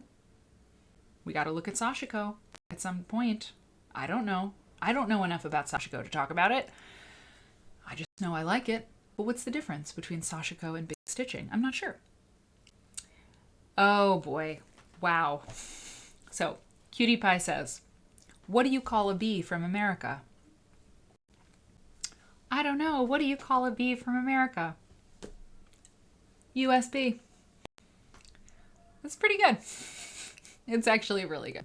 It's really, really good. And I think, yes, you have the distinction of being the first person to tell a joke in the chat, in the show, ever. And that's pretty awesome. So someone should gift her a subscription. That's really great, Cutie Pie. I think you're new. Are you new? I think so. Okay, Dana, I get it. You're falling asleep. I understand. And I'm really glad you came and watch the replay. And hopefully we can see you on Saturday at 4 p.m. Central, 10 p.m. British time, and maybe on Sunday for the sew along. Because we're just going to sew on Sunday, 4 p.m. Central. Dana, Thank you. You're in the clubhouse, you know? Okay. Yeah. Okay. So here we go. So let's info. Okay. About Lauren MacDonald. Lauren MacDonald. It's more Scottish, right? MacDonald. M-A-C. Macbeth. Wait. Yeah. Macbeth. The Scottish play, right? What? Yeah. Okay. Working Cloth was launched in 2016. It aims to bring appreciation for textile processes and craft practice to a wider audience through a combination of workshops, gallery shows, and textile works. Well, that's really cool. Okay, hang on. I'm going to go back. It aims, so it's more than just making quilts, it seems, right? Working Cloth aims to bring appreciation for textile processes and craft practice to a wider audience, thumbs up, through a combination of workshops, gallery shows, and textile work. So the gallery shows part, this is interesting. Don't you love people? Aren't they interesting? I think so. Drawing guidance from historical design movements, interesting, with an innate respect for those who came before, excellent, approved. The studio aims to create a contemporary aesthetic through experimentation and material refinement. Anybody want to bet me $5 this person went to art school? I love it. I also went to art school. $5. I bet you should. Each working cloth object, because that's just the kind of sort of artist statement cohesion, like it's a good one. And art school is big on artist statements, right? But it's great. Each working cloth object is carefully crafted in studio. Textiles are selected for their handle and content, cut to size and machine pieced. Respect for process, labor, and materials is fundamental to each piece created. Wastage is reused in studio to create smaller coordinating objects or archived for future projects. Awesome. Thanks, Dana. Oh, good. We'll see you on Saturday. All right, so this is very thoughtful, right? The intention is very important to this person's process and their oeuvre, right? Their body of work. Okay, so let's see. Shop. Let's shop. Oh my goodness, I just realized. Okay, last stream. Saturday night stream. There were many people, as far as I know, and I saw a picture of someone's shoes. Vans, like 5 people ordered Vans shoes, right? Because Vans have, hey, Malrose, yes! Malrose, you are so welcome here. And you know what? It's crazy. Because you can be late, you can be early, you're here. You're in luck because tonight we're going late. And some people may have to go, and some people will come in, and that's great. That's what this is all about. So we're looking at one more sort of, contemporary modern quilt person from Canada that I wanted to investigate with you all. We just saw a very, very interesting quilter. This guy, okay? Justin Yong. Very interesting stuff. Look at this.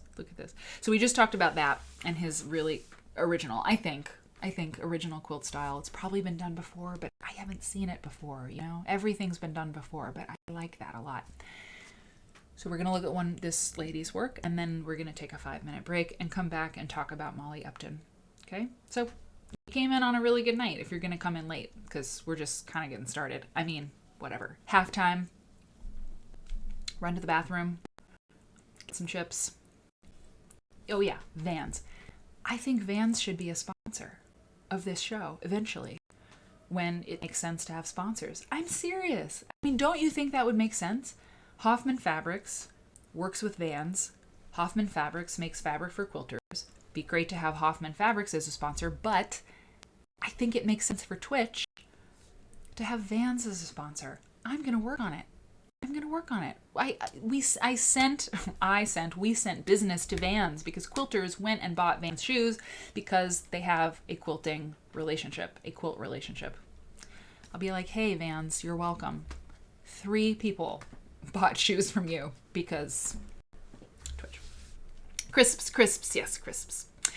Yeah, welcome to Malrose. So glad you're here. Okay. Working cloth, available work. These are works for sale on workingcloth.com from Lauren MacDonald. Whole cloth, okay, 850 pounds. 850 pounds sold out. This is a whole cloth quilt. It looks like it's probably made from blocks. Is that right? Quilt as you go. Maybe. No. Maybe it's just. But don't those look like individual blocks sewn together? I don't know. It's interesting. What do you think? Do you think that this is made and then washed? It looks like, so I'm a pre-washer. I pre-wash my fabric, but before I cut and sew and do all that. Okay, just, what's going on? Oh, I clicked on that. Okay, don't, no. But if you don't pre-wash and you make your quilt and then you wash it, you're going to get this effect. Do you think that... Nori, hi. Nori, we've been talking about you. Your ears might have been burning. Interesting. I'll explain more later. But don't you think that that's the case? Was it tightly stitched and then washed? Right? Because it's quite puckered in a lovely way, but it's quite puckered. And see, this is the kind of question that I would ask Lauren if she comes on the show. I don't think that's my internet. I think that link is broken. I wanted to click on that quilt to see it a little bit more closely. Okay, so that commissions, workshops, she had patterns. Okay, consultancy. Wow, she's really put together. Michelle says, Nori, you didn't miss it. I was like, I'm going to talk about Nori, but I'm going to wait till she gets here. And now you're here, and then I can talk. So you didn't miss it. Hey, wow, look at that. Okay, once again, I am delighted by people's work, because this is a lovely way to illustrate a quilt. It's so good, right? It's not a picture of the quilt. It's not a sample, It's a drawing. She totally went to art school. Now I'll bet you $10. I love that. It's beautiful, isn't it? Hand wash, interesting. I like a good crinkle too, dead chuffed. I do too. I do pre-wash because I had a horrible experience with color bleed. Yes, it was terrible. One day I'll tell you about it. It's very painful. Yeah, I love her art direction. This is great. Okay, everybody go follow all these people. Here's the Instagram. Get a beverage, get crisps, kettle chips, and Vans. I'm going for the big guys. I'm going for a huge shoe manufacturer and an enormous crisp company. I'm not messing around. This Twitch experience, wouldn't that be cool if a quilt person was sponsored by, I always thought it would be great for airlines to advertise in quilt magazines. Southwest should be advertising in quilt magazines, not in Quilt Folk, because Quilt Folk doesn't run advertising. But, quilters take trips. We go to conventions, Southwest should be advertising to quilt makers. Hello. So Vans, crisps, companies. It makes sense. Myra, hi. Myra's here. Oh, Myra. All my people are here. I already follow Working Cloth. That's great. Yep. Great. Looking good. Yeah, simple tools. Amen. Hand wash. This is hand dyed, don't you think? Isn't all this hand dyed? Oh wow, ruching. Okay, I am going to do my stuff, do your stuff, and we will come back and look at Molly Upton. If you have to go, that's okay. If you just arrived, that's okay. It's better than okay. Here is the "We'll be right back" screen. I'm going to turn off my microphone, but I'm going to turn it back on when I come back, unlike last time. Okay. See you in just like 5 minutes. Okay, bye.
shit.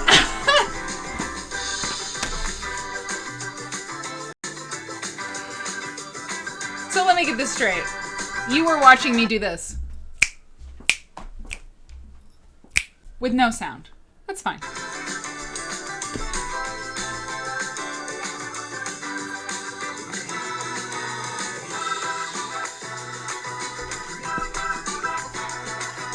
I mean, you didn't... What I was saying is that...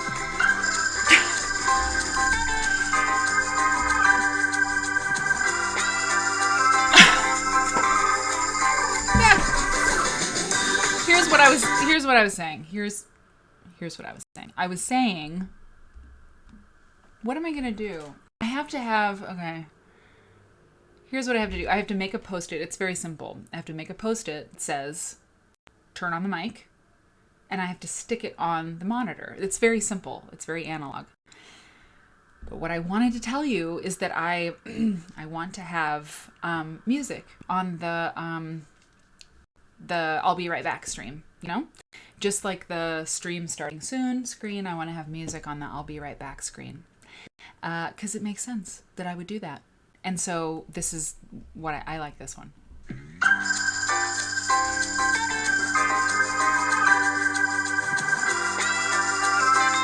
Because it's Quilt Church, and that's gospel. Okay, I think we all understand. Okay, everybody. Okay. Yeah, I know. I mean, Malrose, welcome. Welcome to the show. Viv is back. You know how, what did we say at the top of the show? We were talking about this beautiful quilt, the Star of Bethlehem quilt, made by two enslaved African-American women between 1837 and 1850. The Little John women, sisters. And the Metropolitan Museum was the owner of that quilt, and they said the back is made of like silk, what did they say? Like silk whole cloth, pink or something like that. And it was this wonderful phrase that we, just could turn around, turn over in our mouths and be happy. And I have to say, I'm back with risotto and wine. It's pretty good. Marianne, for the win. But it's the phrase of the age. You're muted, or unmute yourself. It's true. Isn't that awful?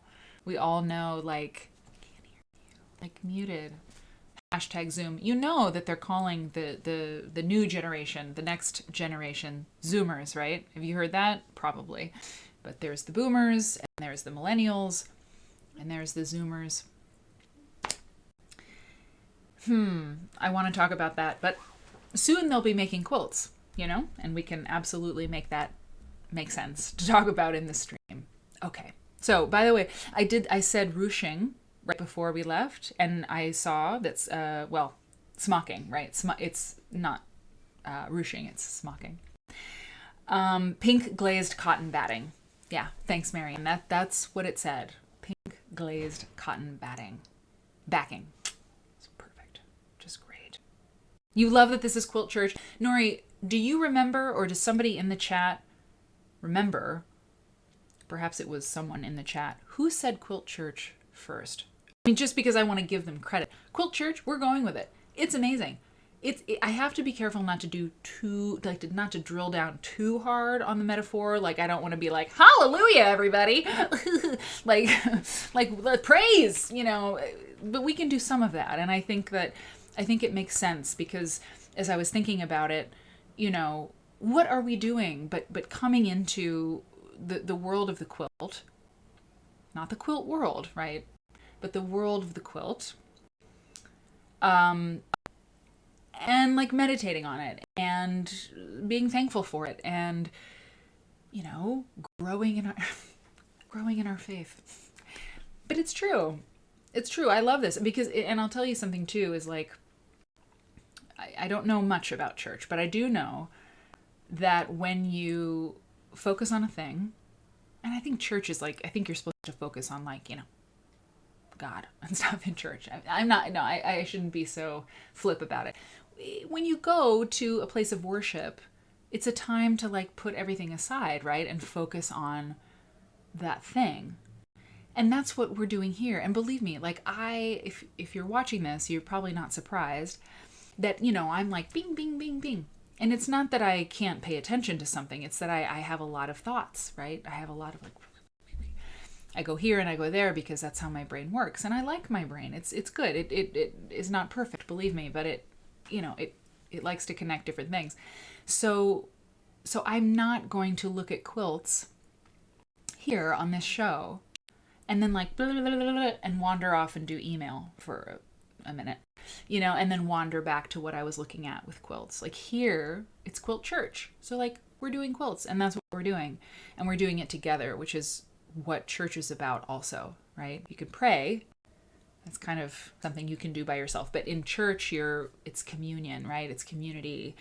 And I think that's pretty awesome. And as a non-religious person, I can still say with conviction that, I mean, the secularizing of the country and of a lot of places in the West, at least, I think there's something that's been lost, right? I mean, there's a community, a communion kind of like, kind of vibe that's been lost, right? I mean, when you go to church, people know you, right? And so if you're in trouble, people at church, will presumably help you, and you know them and they know you, and and without church, I don't know, what groups are you a part of, right? But church was sort of like come one, come all, it seemed. And it seems, I know church is still a thing, but anyway, so here at Quilt Church, we know each other, we get to know each other, and we focus and sort of meditate on this thing that we love.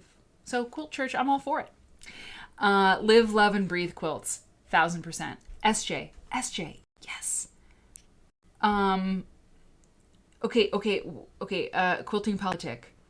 Your purse is ringing. No. SJ's here. Yes. Quilting Politics says, if my sewing machine could go to the restroom for me, I would never leave my sewing room.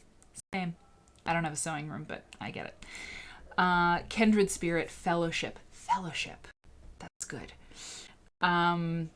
Malrose, who's new, very welcome here. I appreciate Quilt Church. Maybe it will improve my fraught relationship with the concept of church in general.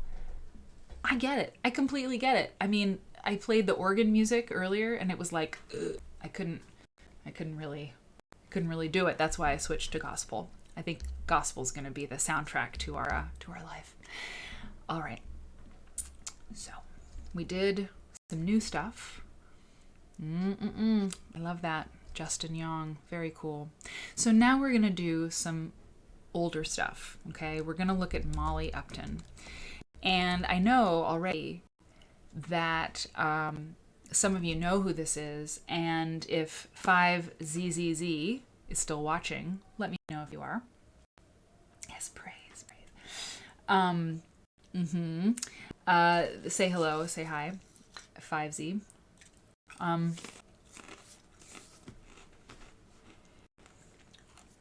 If you don't know about Molly Upton, you're going to. Here's what I know about Molly Upton. She's kind of a... I'm going to pull this down. I'm going to pull up that wonderful quilt. Hang on. Molly Upton is kind of a cult figure, okay? She's kind of a cult figure in the quilt world. Among some people, not everyone, right? Not everyone really cares much about Molly Upton, and that's fine. Molly Upton is a tragic figure. The thing that I know about the thing that I know about Molly Upton is that she took her life. Okay, at a young age. That's one of the things that I think probably everyone knows about Molly Upton, because it's this tragic thing, right, that happened. Tragic fact of her life.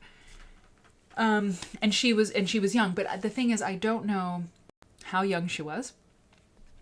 I don't know when she passed away, although Marianne mentioned that today, and I did not know this was the anniversary of her death, Today, she would be 68 years old. So that is really interesting. And someone who is good at math, or who can do it, not live on screen, because I would have to do some horrible Google search, like, if someone died 68 years ago, what age, what year were they born? I mean, I would have to do it that rudimentarily. So if somebody knows, like, what year was she born then? Let's see, my mom's 72. She was born in 49. So 45. I'm just loading things up here on my side. And 5Z, by the way, if you're still there, darling, I need your help. Yay! Oh, great! Oh, 5Z subscribed. And 5Z subscribed and gave a gift sub. That's so cool. 5Z gifted a tier 1 sub to someone that I won't say your name. And the reason I won't say your name is because I want you to know that you can come in this Twitch, and I'm not going to call you out and be like, hey, how's it going? Do you like quilts? You can lurk. It's totally okay. Because what I kind of hope will happen is that some people come in here and they don't really know, even if they don't know if they want to be here, and then they can't stay away. I want them to just check it out and be timid, like you're entering the school dance and you're like, I don't know, will people like me? We like you, but you don't ever have to ask somebody to dance. You can just hang out and watch the quilts. Okay. 1951. Okay, 1950. We got 1953, 1951 in there. And Marianne says she was 23 when she jumped off the Golden Gate Bridge. It's terrible. Depression. She died at the end of March 1977. Marianne, you know a lot about Molly. So as we look at this stuff, please, you have full permission to jump in and A, correct me, or B, point me to something that we are missing, And sorry, 5Z, let's look at the internet thing, okay? Because we got some problems. Okay, I'm loading that. I'm loading this. Wow. So okay. There are some quilts that I see, and I see them often because when you're looking at quilts in, America, or in the American, landscape, the quilts that disturb me. They disturb me. We looked at one a few streams ago. I won't pull it up because I would, but I don't want to have you waiting for it. But it was a quilt. It's in the International Quilt Museum collection, I believe. And it's that spiky thing. It's old. We looked at it when we did the show on medallion quilts, the four, genres of quilts, I think. And there were these weird swords coming in. It was, 19th century quilt, and it's just totally weird, barbed wire. It's bizarre. That quilt disturbs me. I see it and I'm like, I'm not thrilled by it, right? Because it just makes me uneasy. And Molly Upton's quilts, most of them, not this one that you see on your screen, but many of them trouble me. And that they may not do that for you. They may, I'm pulling up some stuff here, probably. They may calm you. I don't know. But to me, they feel kind of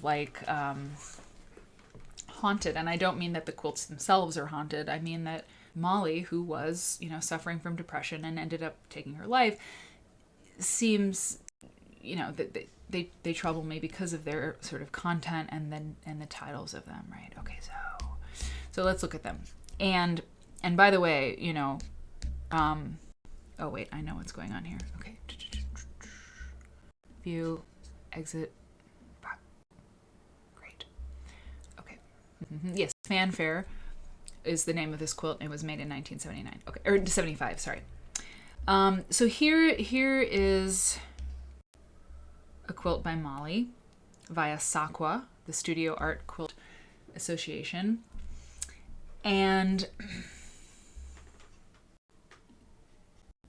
let me just see. I'm going to go like this. Go like this. Okay. So this quilt is called Watchtower.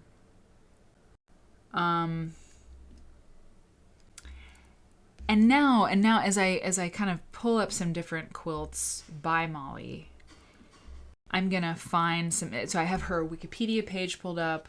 I've got another article pulled up. I'll show you one of the things I'm gonna read from, which is this. So artwools.com. This is a blog post from 2018 by this person who's writing this. I did not look. We can look. Oh, Susan L. Feller. Thank you, Susan, for putting your name there. Artwools Studio. Susan L. Feller, exploring traditional textile techniques in the 21st century. Fabulous. Wouldn't it be great if I could interview people like, well, yeah, I will, like from beyond the quilt world, right? That's what this show's about. So like maybe get Susan L. Feller to talk to us about what she knows about quilts, you know, because she's not strictly a quilt person, probably. Anyway, Lowell Susan Hoffman and Molly Upton, early 1970s, Cambridge, Mass. Interesting, right? Look at this old photograph. It's very interesting. So I actually don't know, Marianne, if you know about Molly, you might. Is she the one on the right? I think so. I think so. I have a picture of the quilt there on the left that the woman's hand is touching, so it would make sense that would be Molly, right? I'm not sure. Okay, so I'm gonna read to you from this and from the Wikipedia page, and I'm also gonna pull up some other images. And I really have to thank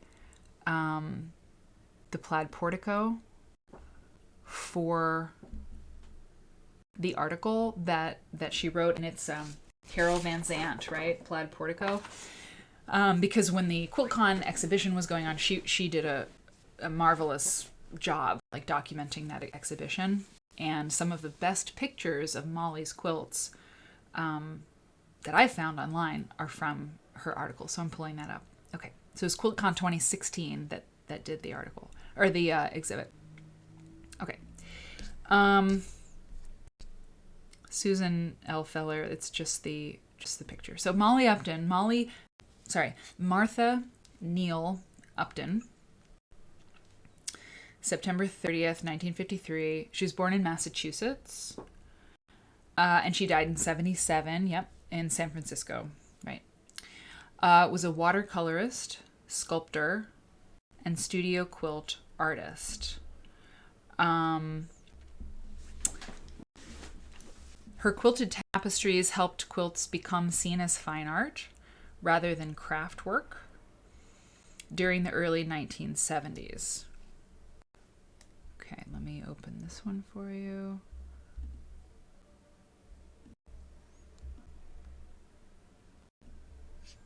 Just want to give you some good visuals here.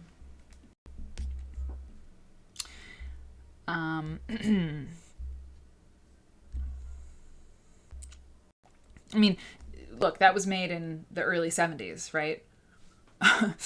Like you can see either Molly's influence on the modern quilt style, or you can see, I mean, it's just, she wasn't the only person doing things like this intentionally, not unintentionally. Every quilt maker does things intentionally, but I don't have a year on this yet, but perhaps we'll get one. But this was made in the early 70s. She died in 1977. Okay. Her quilts were shown in the first major museum exhibition of non-traditional quilts, the New American Quilt. That was the name of the exhibition at New York's Museum of Art and Design. New York's Museum of Arts and Design, then called the Museum of Contemporary Craft in 1976. Hello. I don't know anything about that. Guess what's on the list? The New American Quilt. Really? See, this is where you see me, like, definitely copping to the I'm not lecturing you and telling you everything I know, because I know all this stuff. I'm curious like you, and I have to say, like, that's a really big deal. The first major museum exhibition of non-traditional quilts, the New American Quilt at New York's Museum of Arts and Design, and called the Museum of Contemporary Craft in 76. I don't know anything about that. And you'd think, like me looking around at stuff, you'd think I'd know. But I don't. New York, 76, okay. Museum of Arts and Design. How do you say that? Museum of Contemp Craft. Okay, cool. Well, that's amazing. I want to know everything. Biography. Let me get you. Oh, here's the plaid portico. So, Carol, like, I need to tag you. I need to thank you. I thank you for this. If you don't follow the plaid portico on Instagram, if you don't know her, you must know her. And I thank her for these images, right? Because this is making my job very easy. I can scroll through the, like, bounty of images that she's given us. I did get some wine. Okay.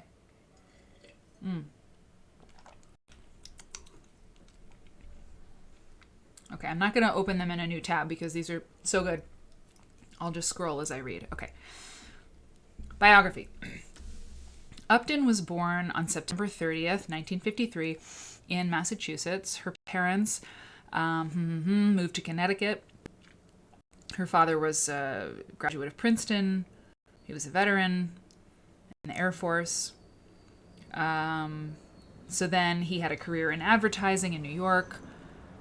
Her mother graduated from Vassar with a degree in political science. Okay, so she's the daughter of academics.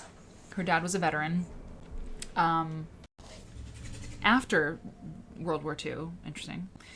So she's like the daughter of like academics. Okay.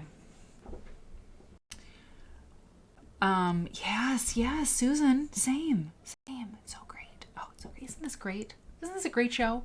I'm not giving myself credit. It's the content. It's the content. I have nothing to do with it. I mean, Okay, Upton attended the Hindley Elementary. Okay, so she grew up in Connecticut, where she first met Susan Hoffman. Is that? Yes, look, this is who was in the picture. This is Susan Hoffman. Okay, this is a big deal. This is Susan Hoffman and Molly Upton. I don't know about this. Early 70s, Cambridge, Massachusetts. Okay, I'm going to pull this over here. Okay. Look, great. Okay, great. That's Susan Hoffman. Okay, who is she?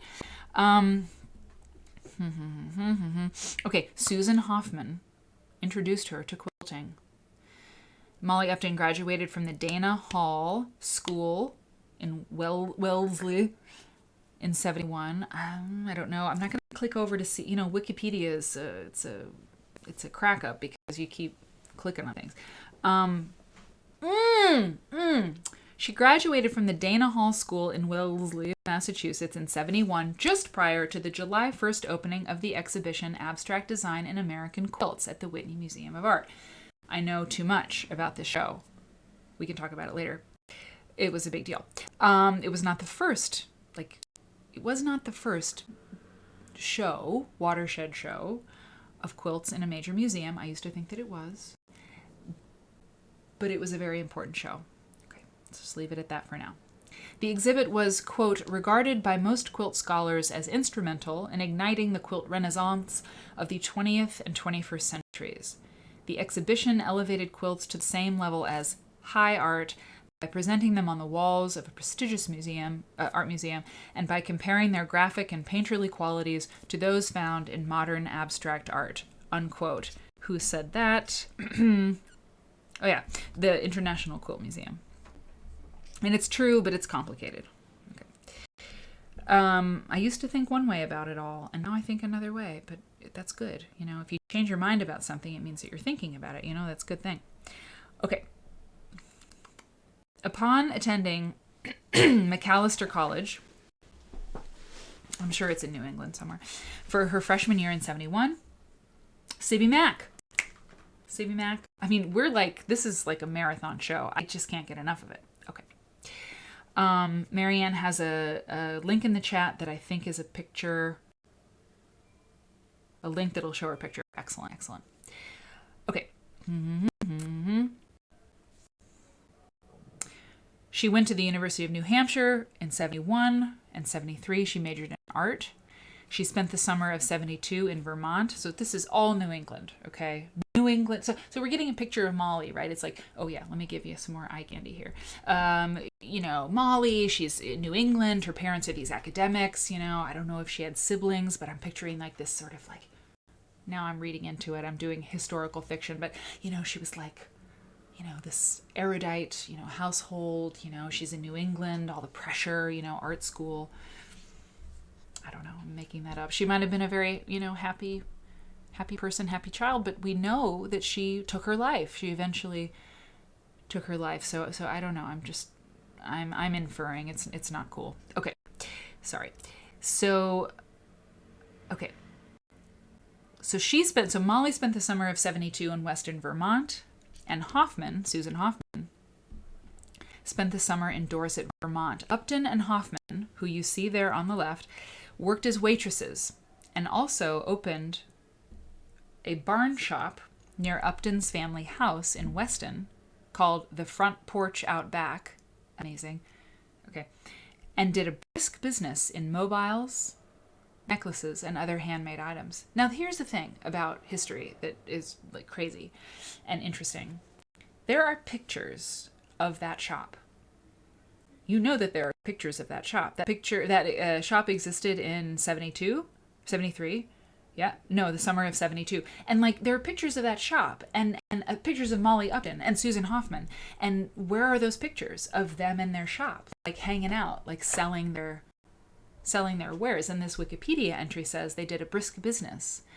So to me, sometimes I think like, I mean, the world is just chaos. It's crazy. It keeps churning out people, and it keeps churning out memories and things that happen in material culture, right? And it's like, stop the world and let us get a handle on everything that's happening. But we can't do that.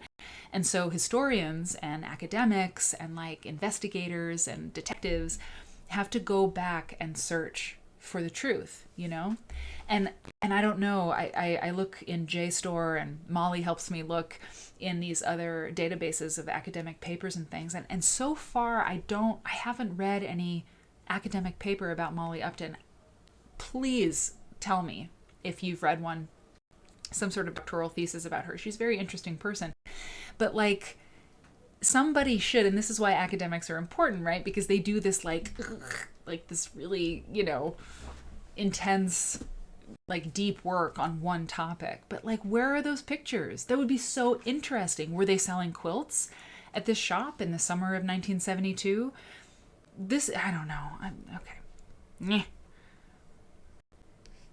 Where are those pictures? There must be pictures, you know? Okay, in the spring of 1973, it's a very exhaustive biography. That's great. Upton traveled extensively through Switzerland and Greece, living for a time with a Greek family. The influences for her piece, Torrid Dwelling, okay, that's blades. Is this distracting? No, it's good because it covers the ads. Okay. Tumblr post. Okay. Ooh, yeah. There's good stuff in there. Beastly Richard. Oh, Beastly Richard. Richard. You're welcome here. I'm so glad. I keep hoping that there's somebody who comes to the show who is not like obsessed with quilts. This is Quilt Church. That's what it's called. We come here. We worship. We have communion. We praise. We're into quilts. We're quilt nerds. And the story of Molly Upton, this quilter, it is riveting. And I hope you'll stay. You don't ever have to make a quilt. You don't ever have to... Well, you have to love them a little bit, and maybe you will. But you are most welcome here, and I hope that you'll stay. Okay. So, okay. See, this So Molly Upton took her life, right? That's the TLDR. Sorry, but that's kind of the spoiler alert. But it's important looking at her quilts. I feel that this quilt is, I don't know. It seems disturbed to me. Okay. But it does. Okay, so the influences for Molly's piece, Torrid Dwelling and Watchtower. Okay, we saw that one before. 1975 can be attributed to this period of her time living in Switzerland and Greece. During the fall semester of 73, Upton decided to leave the University of New Hampshire and move to Cambridge. Okay, New England. Upton and Hoffman, these women, okay, became roommates in an apartment there and pursued quilt making with the intent of securing a metropolitan art gallery showing. Okay, so they're young women, they're artists, but they focused on quilting. In their shop, they sold lots of different things, but now it's all about quilting. Upton and Hoffman ignored the Great American Quilt Revival, trends in quilt making that had begun in the 1960s. Instead of replicating traditional quilting patterns, Upton and Hoffman, along with a handful of their contemporaries, we gotta look. You know what? We have got to look at the 1960s. We have to look at the 1960s. I mean, everybody talks about, including me, talks about the quilt revival in the 1970s with the bicentennial, But the 60s, it's like the thing that this is why I like quilts. The thing that you think you know, in this case about quilts, but it can be about anything, is it's not necessarily wrong, but it might be wrong, And I have been, since the start of my I'm into quilts and quilt history, the 1970s, the bicentennial and the 1971 show at the Whitney were always the thing that started the resurgence of quilts in America, just big time. But that's not true. It's sort of true. But what was happening in the 1960s is fascinating with quilts. And it's there's just a lot more to it. Anyway, so quilts in the 60s, we gotta look. Okay. Instead of replicating traditional quilting patterns, Upton and Hoffman, I know, Nori, right? Along with a handful of their contemporaries, began to synthesize a fine arts perspective with the quilt format. Their abstracted quilted tapestries were original designs. Quilted tapestries. Okay, let's go back over here. We want to see some stuff. Okay. They invited comparison of their work with contemporary art, and they asked Art World prices for it. Interesting. We talked about prices earlier. Their work coupled high standards of aesthetic quality with an uncompromising vision of its own value and importance. Now, that's fine. I do sense a touch of editorializing in this Wikipedia entry, If it sounds too effusive, they're great. It's great, but you just have to read with a critical eye, right? This is pretty praiseworthy of Molly, and that's fine.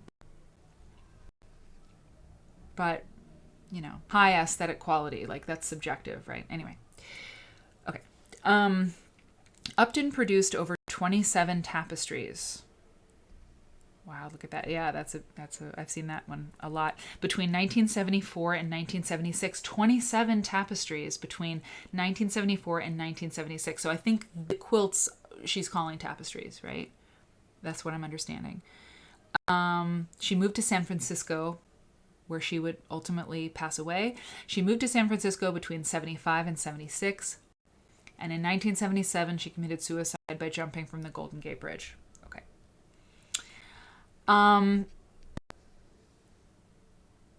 Yeah, totally. Just check the literature. Oh, Molly, our librarian. Just check the literature, right? So she did a search for, in academia. And there's nothing really about her, just a few citations where she's mentioned. Listen, do you know somebody who is in grad school or who wants to go? Do you want to go, and get your master's degree? Well, you should. And you should dive deep here. you know? And look at Molly Upton. And yeah, you should do it. And by the way, the International Quilt Museum, you can get a degree in quilt history. It's a 2-year degree, and you do 1 year remotely and 1 year in Lincoln, Nebraska. So you could do that. Yeah, it is depressing. I mean, it is sad, right? The other thing I wanted to say, though, too, is that, you know, the people who get a lot of attention aren't the only people who were doing things, right, like this. It's just good to remember. It's not a chastisement. It's not saying Molly wasn't doing amazing things, but Molly Upton gets a lot of attention because of her story, and, you know, but we always have to keep looking, right? So that's why I want to look at quilts in the 60s and the 70s, but beyond the people who come to the fore. Anyway. Okay. In 1975, in the first... Okay. Upton designed and created over 27 quilt tapestries between 74 and 77. She was 21 years old when, here comes a big one, when she created her first quilt, Nocturne Regalis, and was 23 when she completed her last quilt, Alchemy.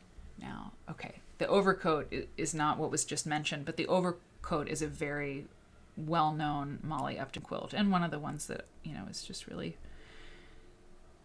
Sorry. I just want to zoom in a little bit if I can. Yeah.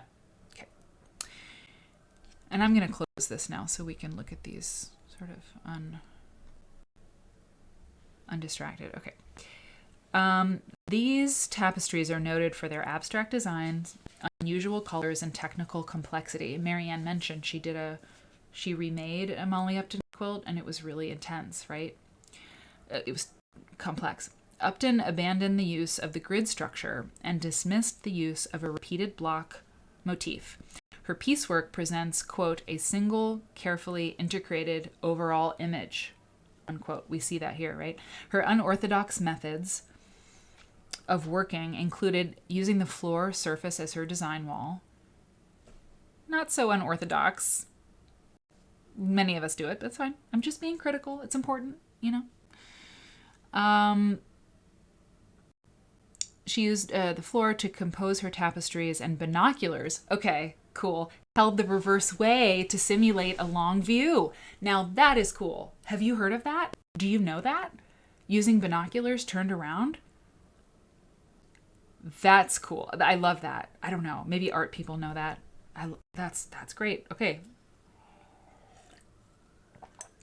Upton used any and every kind of fabric, without exception, if it served her purpose. Corduroy, silk, linen, and velvet. In one of the few recorded statements from this young artist, get your master's degree and listen, find that, you know, that recorded thing.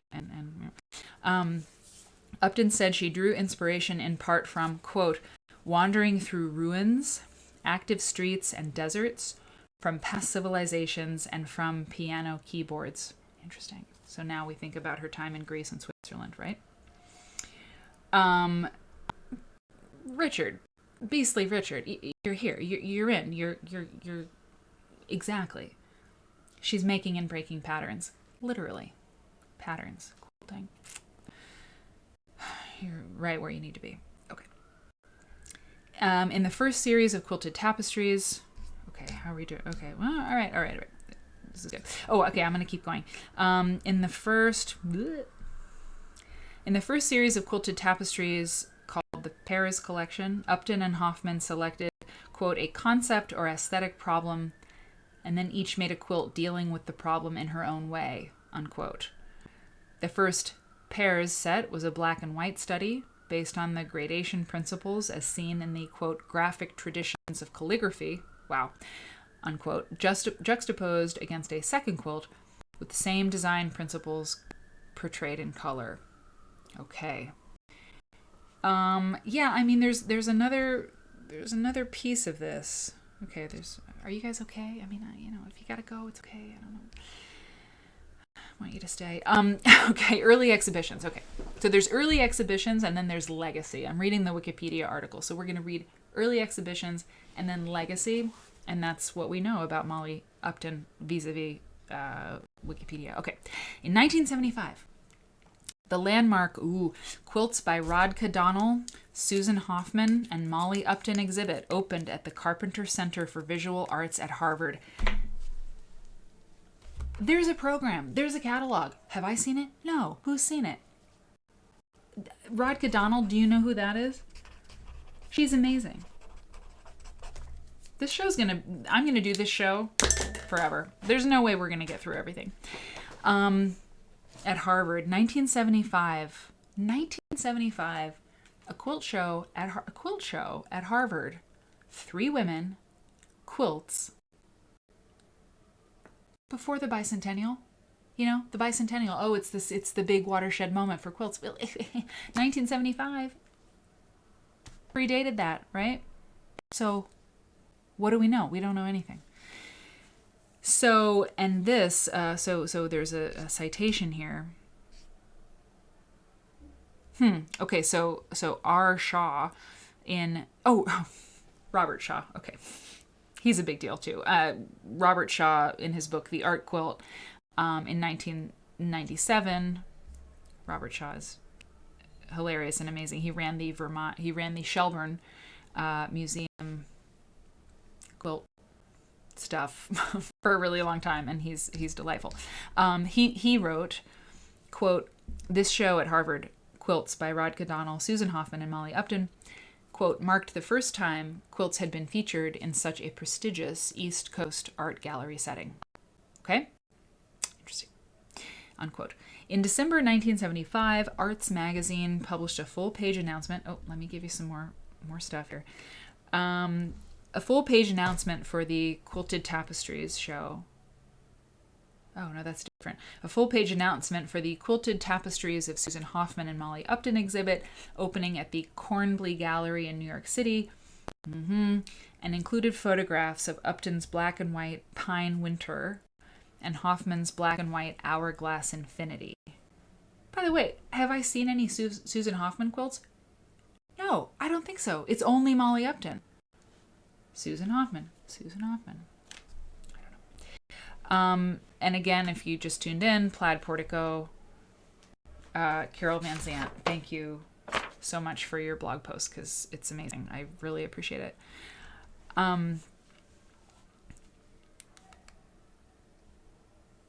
Yeah. So Hoffman and Upton were the first quilt makers to be represented by a New York art gallery, and their quilts astonished many who saw them. That is a quote by Robert Shaw. Okay. Oh my goodness. Okay. A review of the exhibit. Okay. Yeah. Yeah, there's a review. They love it. Cubist. They're making, comparisons to Cubist, referencing Picasso. Okay. Yeah, Watchtower is super trippy, Nori agreed. Hey, Durstme, hi. I mean, this stream, they just keep getting more fun. I don't know. I'm in a space, and I think everybody's having a good time. Okay.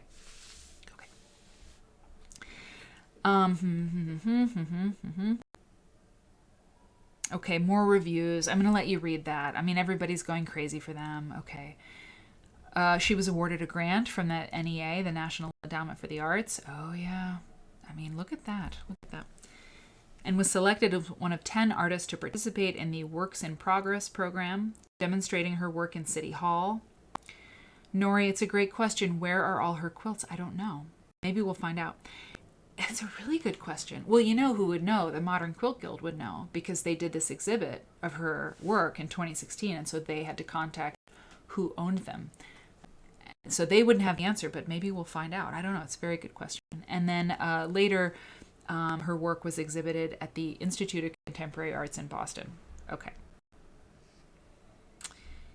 In April, okay. Okay, I'm gonna get into the good stuff. In a review by Lisa Hamill for the New York Times. Oh, interesting. Entitled Quilts, a folk idiom that has come of age. We could look that up in the New York Times Times Machine. Hamill writes about how the new American quilt artists, quote, have been stretching the limits of the folk idiom through new processes and new techniques, new images and new ideas, until they have come out at the other end with something totally individual, the quilt transcendent, unquote. Wow. Wow. Huh. What year is that? Hold on. 23. Pioneering art quilts. Interesting. That's not the New York Times. Hang on. No, okay. Look, I mean, that's really, look at the corduroy here. Going back to the quilt, right? The corduroy, I don't think that's silk, but, well, that looks like velvet. There's a lot of corduroy. It was the 70s, you know. That's like thick, what is it called? Whale? Right? Whale? I mean, the thickness of it is the whale. Oh, wow. Okay, now I don't remember this one as much. Oh, okay. Nocturne Regalis. We talked about that one earlier. That's an earlier quilt of hers, right? Interesting. Okay, so Upton described... Oh, wait, no, sorry. Oh, wow. Upton's work was illustrated. So now I'm going to read the rest of this because this is really meaty stuff. Upton's work was illustrated in the 1976 book by Beth and Jeffrey Gutchin, Epic, the Quilt Design Workbook. We're going to look at it. Gutchin's. Torrid Dwelling, considered Upton's groundbreaking work. Hang on, hold on. Torrid Dwelling. Oh, I don't think we've seen that. Sorry. Okay, don't get dizzy. I gotta go down to where we were. Sorry. Okay. We'll find Torrid Dwelling. Because obviously if it's... Okay, so Upton's groundbreaking work, Torrid Dwelling, was selected as one of the 100 best quilts of the 20th century in 1999 through a collaboration between Quilters Newsletter and Quilt Festival, Quiltmaker and McCall's. That's an interesting publication we can talk about sometime. A book of these quilts was published by Quilters Newsletter. Okay. Upton described her creative aesthetic when she spoke about Torrid Dwelling. I first conceived of Torrid Dwelling with no people, a riddle of rocks as a symbol of civilization. Hang on.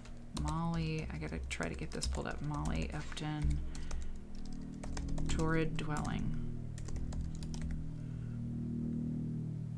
Okay, I'm pulling it up. Unquote. Later, midway through construction, she, quote, included a couple of men and a chicken as a conscious but hidden clue that the landscape could still support man, but the irregular and often illogical juxtaposition of the stones make it active and puts it in motion, suggesting an impending change, even ruin, unquote. Upton was recognized in her brief lifetime as an extraordinary creative force, a visionary. That's a quote. Her tapestries are considered benchmarks for what is recognized today as pure art. Again, some editorializing, but that's okay. Quote, any art form that is considered to have purely aesthetic value. Oh, they're defining pure art. Quoting someone who says any art form that is considered to have purely aesthetic value. Okay. Upton once said, I find that worth investigation, that statement.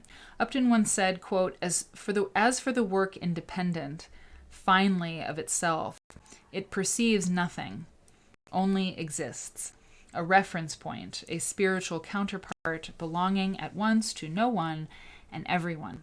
It is the final collection of evidence of the active creation that took place while it was waiting to be finished. Unquote. It's pretty good. I like that. Oh, yeah. Okay, hang on. Torrid Dwelling. There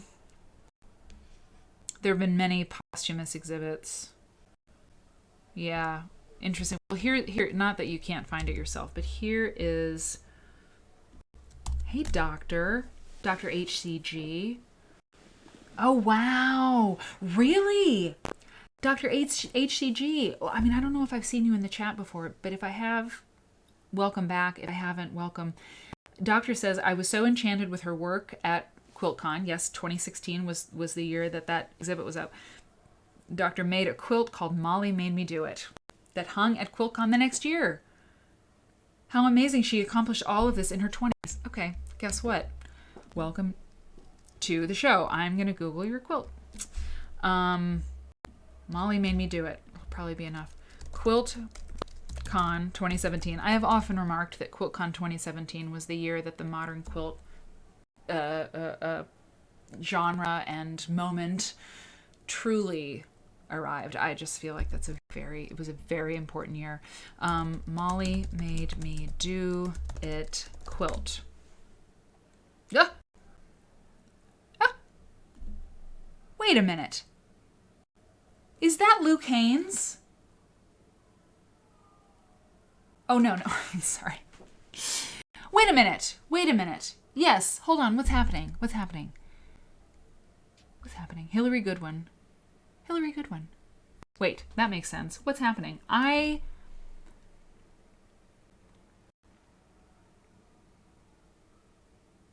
need help. Someone help me. So here. No.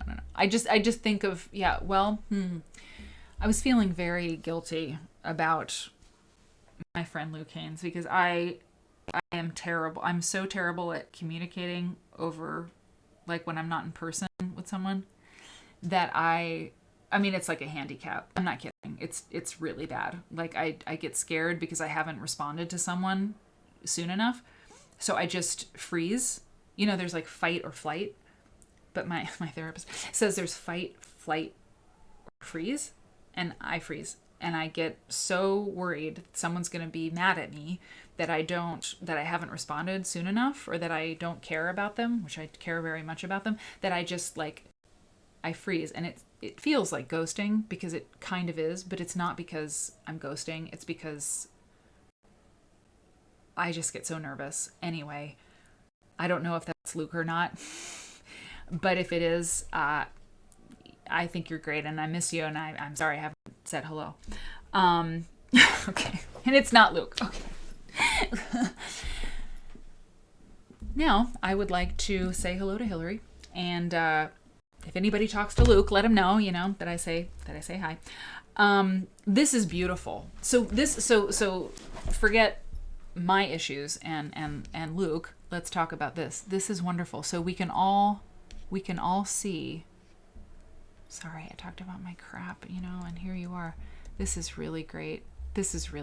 We're going to pause from Molly's story to talk about her influence, right? Her influence. Can you talk to me, Hillary, about, just talk to the chat, if you will. Marianne, Pam Weeks of the New England Quilt Museum. Wow, she's so smart and so great, and the New England Quilt Museum is amazing. And if you meet Pam Weeks in person, you just want to be her when you grow up, truly.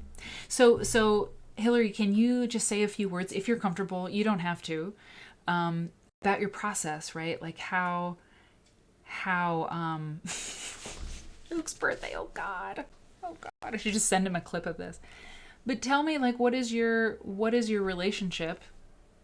Now I am putting you on the spot, but I guess maybe here you'll talk about it. Yeah, okay.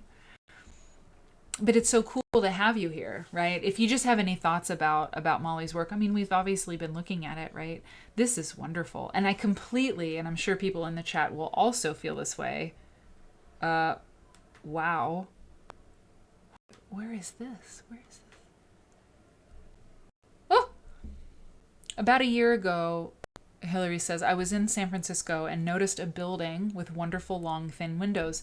Yes. Yes, it is a wonderful building with wonderful long, thin windows. Oh my gosh. I didn't take a picture.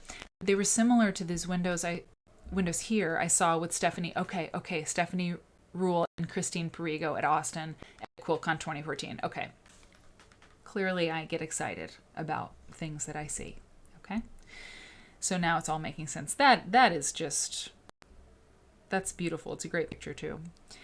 So, fast forward to the last couple months. She pulled out some shot cottons. Pardon me, I'm going to zip up to the top again real quick and just make sure I know the date. Okay, 2016. Okay, sorry. Last couple months, I pulled out some shot cottons, woven striped fabric, and leftover bits of yellow, right? And started making some blocks with these windows as inspiration.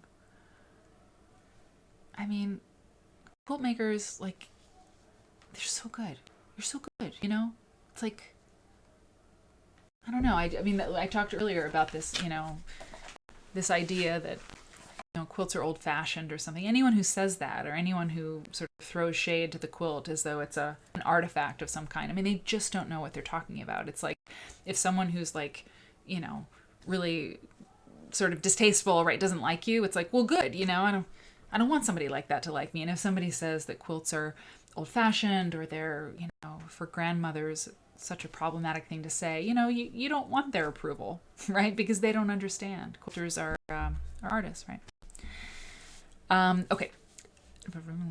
I made up a new, at least new to me, piecing technique that I call tethered Y seams. Whoa. And intentionally changed the grain orientation on the tops and sides to add visual interest. Hillary! I mean, I know who you are. Like, I know that the Luke thing, I apologize. It was my angst. But of course, like, I think we met at QuiltCon. But this is beautiful. This is brilliant. Okay. The blocks started to get especially fun when using the striped fabric and different angles, giving a fun 3-dimensional effect. Whoa! That's the quilt top. Okay. Molly's work is groundbreaking. Yes, indeed. Yeah, exactly. Luke and Joe's show. Oh, Joe Cunningham, also a fascinating person. The stripes, the use of stripes is brilliant. And I see like, okay, hang on. That's great. This is really, really great. It's really wonderful. It's a Molly quilt. Okay. This is back to the plaid portico. This is funny, bordering on humor. But I see like this long, skinny piece. I'm careful of not making people dizzy when I scroll too quickly, but I'm going to go up. This long, skinny is something that I notice in Molly's work. There's long, skinny pieces a lot of times, and this, they're going horizontally, but I'm thinking about the Watchtower, which I could find. Watchtower here, you know, long skinny pieces, narrow pieces, and I'm not sure, Hillary, if that was, you know, I assume, you know, you had that in mind, or this was sort of going in your head. I don't know. But it's reminiscent of it, at least for me. I'm drawing that line between the two. So Hillary says, as I was sharing these on Instagram, someone introduced me to the Chapel of Notre Dame de Haut in Ronchamp by architect Le Corbusier, proving that there are a few truly new ideas. I've been saying this all night. Completely agree. But there's new interpretation, right? I had been unintentionally channeling the lovely windows from this amazing building. And as I was sewing the last seam on the quilt top, I started to realize how different this top was for me. So much purple. I never use purple. Absorbed in my pondering, the amazing quilts of Molly Upton featured at 2016 QuiltCon came to mind. Somehow this quilt top. Wow, so it was not in mind. Reminds me of her work. Agreed. We are subliminally absorbing so much, I believe. Well, yeah. And there it is, a quilt inspired by a local building, a crazy cool church in France, and a gifted, now gone modern quilter, Molly's Windows. And I believe you said you changed it to Molly Made Me Do It, right? I'm hoping Molly will inspire me how to quilt it. amazing. I think we all need to look at you, at who you are and what you do. If you don't know this woman, you shall. It's just great. Yeah, it's crazy. It's crazy. Because the thing that I noticed, right? This long, skinny, this gesture, right? This gesture. It's there, but that didn't, it was the windows, right? It was the windows. Ah! Nope. Okay, this, my internet is like, doing its thing that it does sometimes. Hopefully we can load that up. Anyway, amazing. Hillary, I'm so glad you came. This show is like, this is what it is. We kind of jump around and I mean, yes. Okay, we met at Luke's show in LA. That's right. And that wasn't that 2017?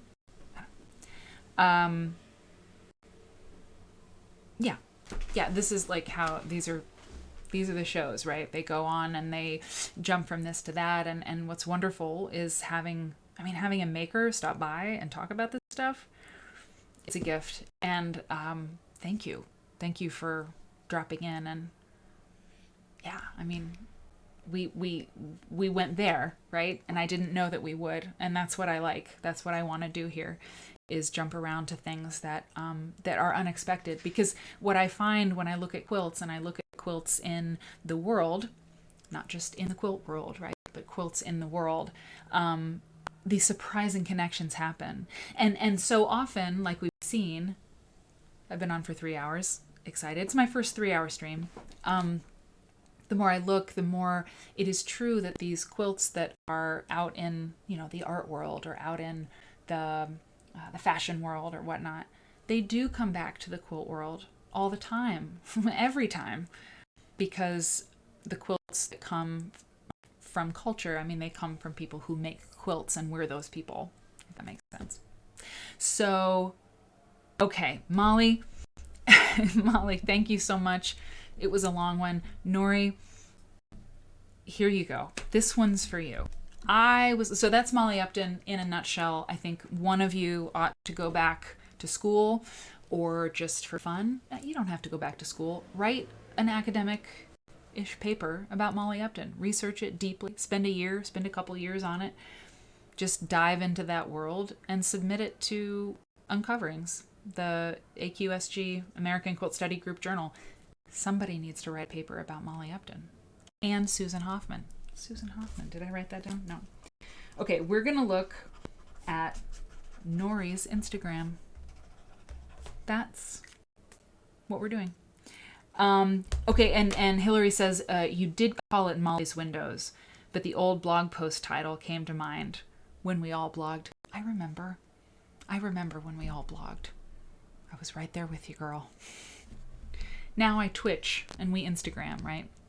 So Nori, I had you pulled up in the beginning, but you weren't here yet, and I just didn't want to do this without you, because there are people in this chat, in this show, that will always be dear to me. And if you're here, like within, I guess the first year of this Twitch program, you will be among that number, because I love doing this, and I'm learning a lot, and I'm just deeply grateful.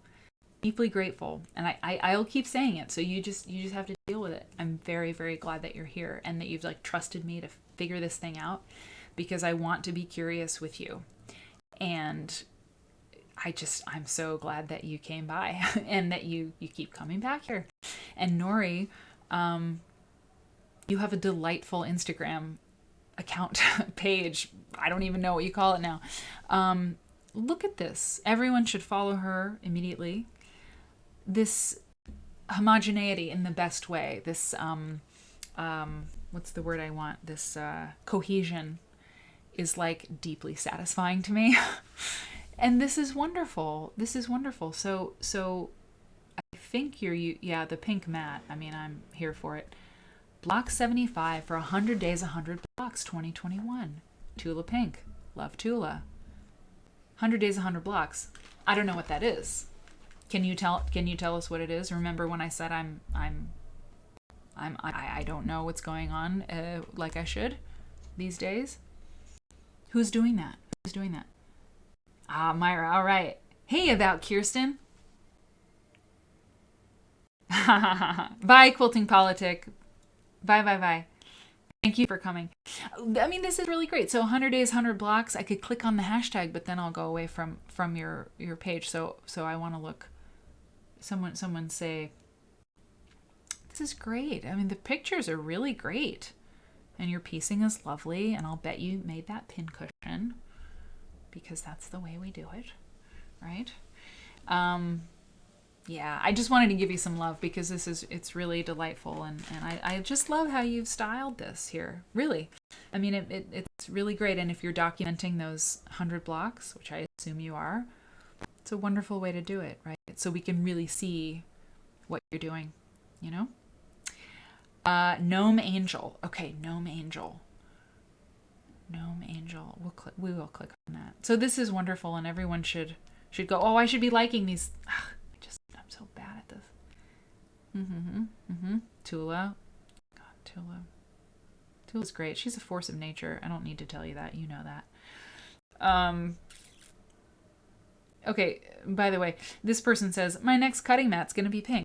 Thumbs up. Love the zebras. I have a friend who has a zebra named Diesel on a horse ranch. I think of that every time I see Tula's zebra.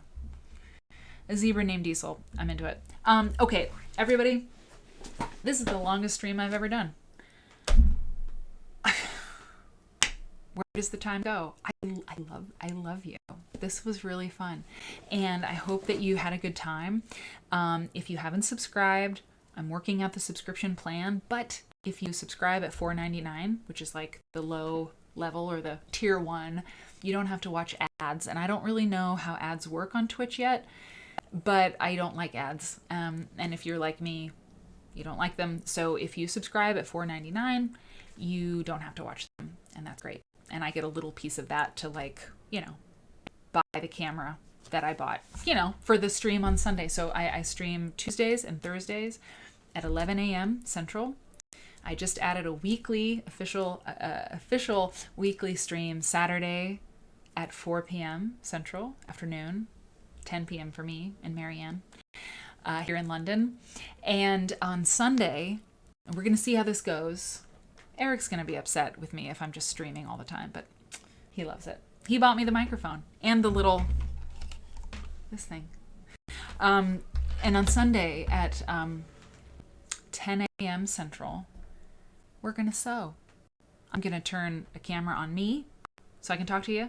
And then I'm going to turn this other camera that should arrive tomorrow, I hope it does, on what I'm sewing. And we'll just hang out and sew, you know. I think you're great. And I love doing this. And I'm glad you came by and watch. Yes, more crisps. You're welcome, Nori. And I'll see you on Saturday. Okay, everybody. Take care. Tell somebody about it. If you liked it, tell somebody about it, because it's like, that's how it's going to work. Because a lot of quilters aren't on Twitch yet, you know, but if they like this, they'll come on, okay? All right.